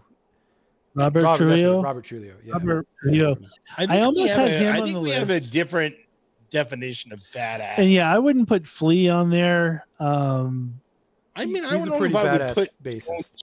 On there. Like, I mean, he's a badass bassist, but a lot of these people did acts on stage. Dee Snider was an actor on stage. I mean, he did these acting things. I mean, Mooney brings up a good point about some of the people. I think you can make a case for Dee Snider being badass, but I think you could too. But like David Bowie, like, come on, what did David Bowie do that was badass? Everything. He was amazing. Why, in your opinion, what did he do that was badass? He played a lot of instruments. He was a great singer. No, he reinvented his look. He had different. So does that make him badass, or does that make him smart and what do you call it, entrepreneurial? I think you'd have to define badass, but I think that's what I'm saying. I think all of our definitions of badass could be different. I think he broke barriers in many ways. But that doesn't make him badass. It makes him entrepreneurial. It makes him one of the best of performers of all time. For the record, he wasn't even on my. He's not on my list. My point I'm just saying that you could make a case. He was just an honorable mention. I'm not going to go to. Yeah. I'm not going to die on that hill. Really successful, you can make a case for. Yeah, you can make a case, and I'm sure there's different stories. I'm sure there's David Bowie stories that we would be like, oh my God, that is badass. We just don't know them. Right. I'm sure with all the stories that Bob Dylan has about women, I'm sure he could tell us a story or two. I tried to help you with Bob Dylan because he actually does do boxing outside of. My point is we don't know these people. Some of these people put on acts. Like Ozzy is a big time put on a stage act. No, but the stories from Ozzy outside of the stage, it trumps the act. And that's where the badassery comes. But does Dee Snider have those stories? If Ozzy didn't have those stories, then Ozzy would not be on the list. Dee Snider does have the. Dee Snider, had no problems getting into the crowds and fighting people. and stuff. It's kind of badass. So, once again, not on my list, but you could probably make I a like case. Dee Snider. My point is that I don't know about some of these people if they're really badass. Yeah, like I didn't put Marilyn Manson, as much as I love Marilyn Manson, on my list because you could argue that that's more staged than Like real I could life. put Mick Jagger on there. I mean, You could. Keith would probably be more fitting for the badassery. why? Though. Why Keith over Mick Jagger? Because Mick, if anything, Mick is probably more staged than lived it. Keith Richards is the epitome of lived it. Like, I mean, like if you're going to pick Rolling Stones, Charlie Watts is the opposite of badass, R.I.P. Charlie Watts, but literally the opposite. all right. Okay. So anyway, those were our most badass people I in was music. hoping we get more write-ins. We didn't I get a think lot we of will. I write-ins. think once people hear it, they're going to go, oh man, I forgot to write in. Doesn't mean you can't still write in. Absolutely So does. write us at subfactspodcast@gmail.com if you want to be a part of this one or next week's homework, which is top Yes. 5 songs to drink to. See, that's more of my speed. I think you're going to own that list. I don't know about own the list, but it's more of my speed. And so I'm going to be top 5 songs to drink water to. So anyway, write into subfactspodcast@gmail.com, subfactspodcast@gmail.com to be a part of the show for next week, especially. But if you want to get in on this action, feel free and write in. I'm sure BK is going to listen to this and be like, you didn't pick Geddy Lee or Neil Peart, as they say. Oh my! I'm sure there's going to be something because I didn't. He better say not pick anything anyone about from Rush. Better not. Well, Neil Peart is pretty badass. Is he? Is Neil Peart badass? I think so. Why? Because not only is he arguably the greatest drummer that's ever lived. Doesn't make him badass. No, I'm just saying, but that's one aspect of it. He wrote everything for Rush, which elevated the band clearly. Okay, so he's an excellent writer and drummer. No, he's had a lot of tragedy, but like he had his wife and kid died. Overcoming tragedy. So I mean, does that make him badass? Well, he rode his motorcycle like up and down like North America and South America. Like, just why not? Okay, like what you were saying about like the Judas Priest guy. I agree. That's badass. Bruce Dickinson, Iron Maiden. Yes. I some of those stories, I think that's badass if you're doing. I'm just saying, once again, things. he's not on my list. I'm just saying BK would probably call in and say, and I couldn't argue with him because he's gonna get mad. You always hit Rush. No, but he's a bigger Rush fan than I am. He may have a story big Rush fan. He may have a story that says this is why Neil Peart is the greatest, is more badass. I'm willing to listen. Other than being one of the greatest drummers that's ever lived. Arguable. No, it's pretty like there's like Buddy Rich and Neil Peart. I thought Lemmy was the drummer. No, Lemmy plays bass. Oh, Lemmy's a bass player. Okay. Yeah. So anyway, subfactspodcast@gmail.com. Boom. Write in, folks. With that being said, I think we've. So do we talk about Andy and Creative Underground, or did he do his own plug? Or you know what? He's a good old chap. He's a good old chap. I think we should give him some shine. All right. All music, all tech support for Subfacts is provided by our friend Andy at Creative Underground. He runs a state-of-the-art production studio in our hometown, Leesburg, Virginia. But that's not where it all ends, folks. He does video live stream events. He does youth sports, corporate events, karaoke, and he's got audio and visual camps for kids, which I think is butt cool. That's badass. www.creativeunderground.co, not .com. I just realized when we're talking about badass, tomorrow night, I'm going to see Kid Rock, who has a song, I'm the American Badass. Kid Rock is now, see, I didn't put Kid Rock. I put Kid Rock in the badass. Kid Rock category. would probably be on my list tomorrow, but like I didn't put on your list. We're going to have a list for every day of the week. Well, I said in the beginning, I said my list could very well change, one daily to the next. So the American Badass, I'm actually going to see tomorrow. So awesome. Maybe he'll work his way on the list. Anyway, speaking of badass, if you're looking for a badass photographer with mad drone skills, there's no one else to go to other than Ben from KStreetPhotographyDC.com. Ben is an award-winning image builder and FAA certified pilot of drones. Yeah, He's he like is. the Bruce Dickinson of photography. Yeah. Because he does everything: commercial real estate marketing, business headshots, personalized business branding, imaging. And on the down low, does weddings and bar mitzvahs. Well, we don't know about bar mitzvahs, but he's definitely done a few weddings at this point. So, yeah, but my man does it all. He is the Bruce Dickinson of photography. And same, which Andy's going to be pissed because he would rather be the Bruce Dickinson of Creative Underground, of audio-visual stuff, because he's, I'm sure, a much bigger Bruce Dickinson fan than. Sorry, Andy. We'll get you next time. So yeah, Ben from KStreetPhotographyDC.com is a beast when it comes to all kinds of photography. So check him out. All right, and now for the Bruce Dickinson of the Bruce Dickinson of auto detailing. Yeah, everybody should just be the Bruce Dickinson. That way, we won't make any enemies. Ah, man. I mean, so summer's coming to a close. We got about a month left. So I mean, you got to get a call in now because he's got like a 2-week waiting list. So if you need to get that Canuba wax or the ceramic on your car, I think Canuba wax is from Point Break. Yeah, I know. I love that. Yeah. Either way, if you want your car to look like $1 million, if you want it to shine, if you have one of those trailers, if you want to follow the Corey Feldman tour around, boom, you absolutely can get it waxed and looking good. All you got to do is call Big Dog Auto Detailing at 571-233-8716. They'll come to you and they will do an amazing job and you won't be sorry. Tell them Subfacts sent you. Boom. And say they like to wax on and wax off. Oh my God, that'd be awesome. That's their new slogan. Subfacts. We wax on and we off. wax on and off. Yes.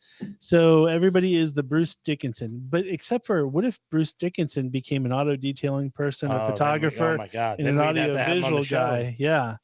So anyway, since he hasn't at this point, you guys are all the Bruce Dickinsons in our world. Thank you. And so we're the Bruce Dickinsons of podcasts. Yep, easy. And so if you want to learn more about us, you go to subfactspodcast.com.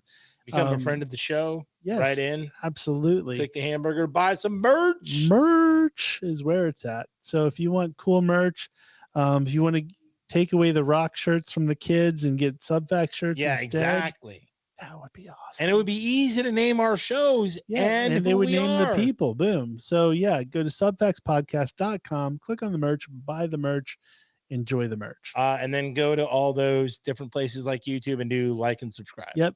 Spotify, iHeartRadio, Apple Podcasts, which, by the way, Apple Podcast Challenge, they have new lists now of like who the most popular podcasts are, who are the ones that are trending, all that stuff. I want to be trending on there. We need to be trending. The vast majority of our listeners already use Apple Podcasts. That's awesome. I want to be trending on there. So it's obtainable.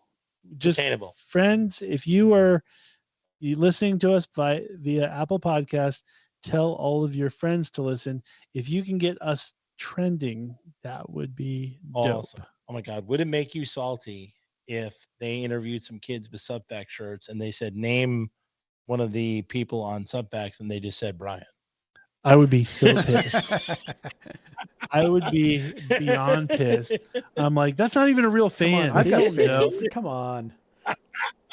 That would be, I know you like, probably you would be do. like, if they said Brian, you would be salty. Or they said, who's the host of the show? And they said Brian. No, but if they went like Mooney and that other guy, I would be pissed. I would be like, what the hell? You know? And so that would piss me off too. Anyway, that's hilarious. I'm sure that won't happen. Oh, by the way, did Sully ever report back from last week? Oh yeah, I see him. Yeah. Okay. He did report back. Because we gave him a bunch of shout outs. Yeah, he did. He loves it. He's already recommended to people he works with. Oh, good. That's all I'm saying. Have him do Apple Podcasts so we can trend. Boom. Okay, folks. With that being said, I've got to get my beauty sleep and get ready for the American Badass tomorrow. With that being said, stay safe, stay healthy, and we will There you see go. you next week.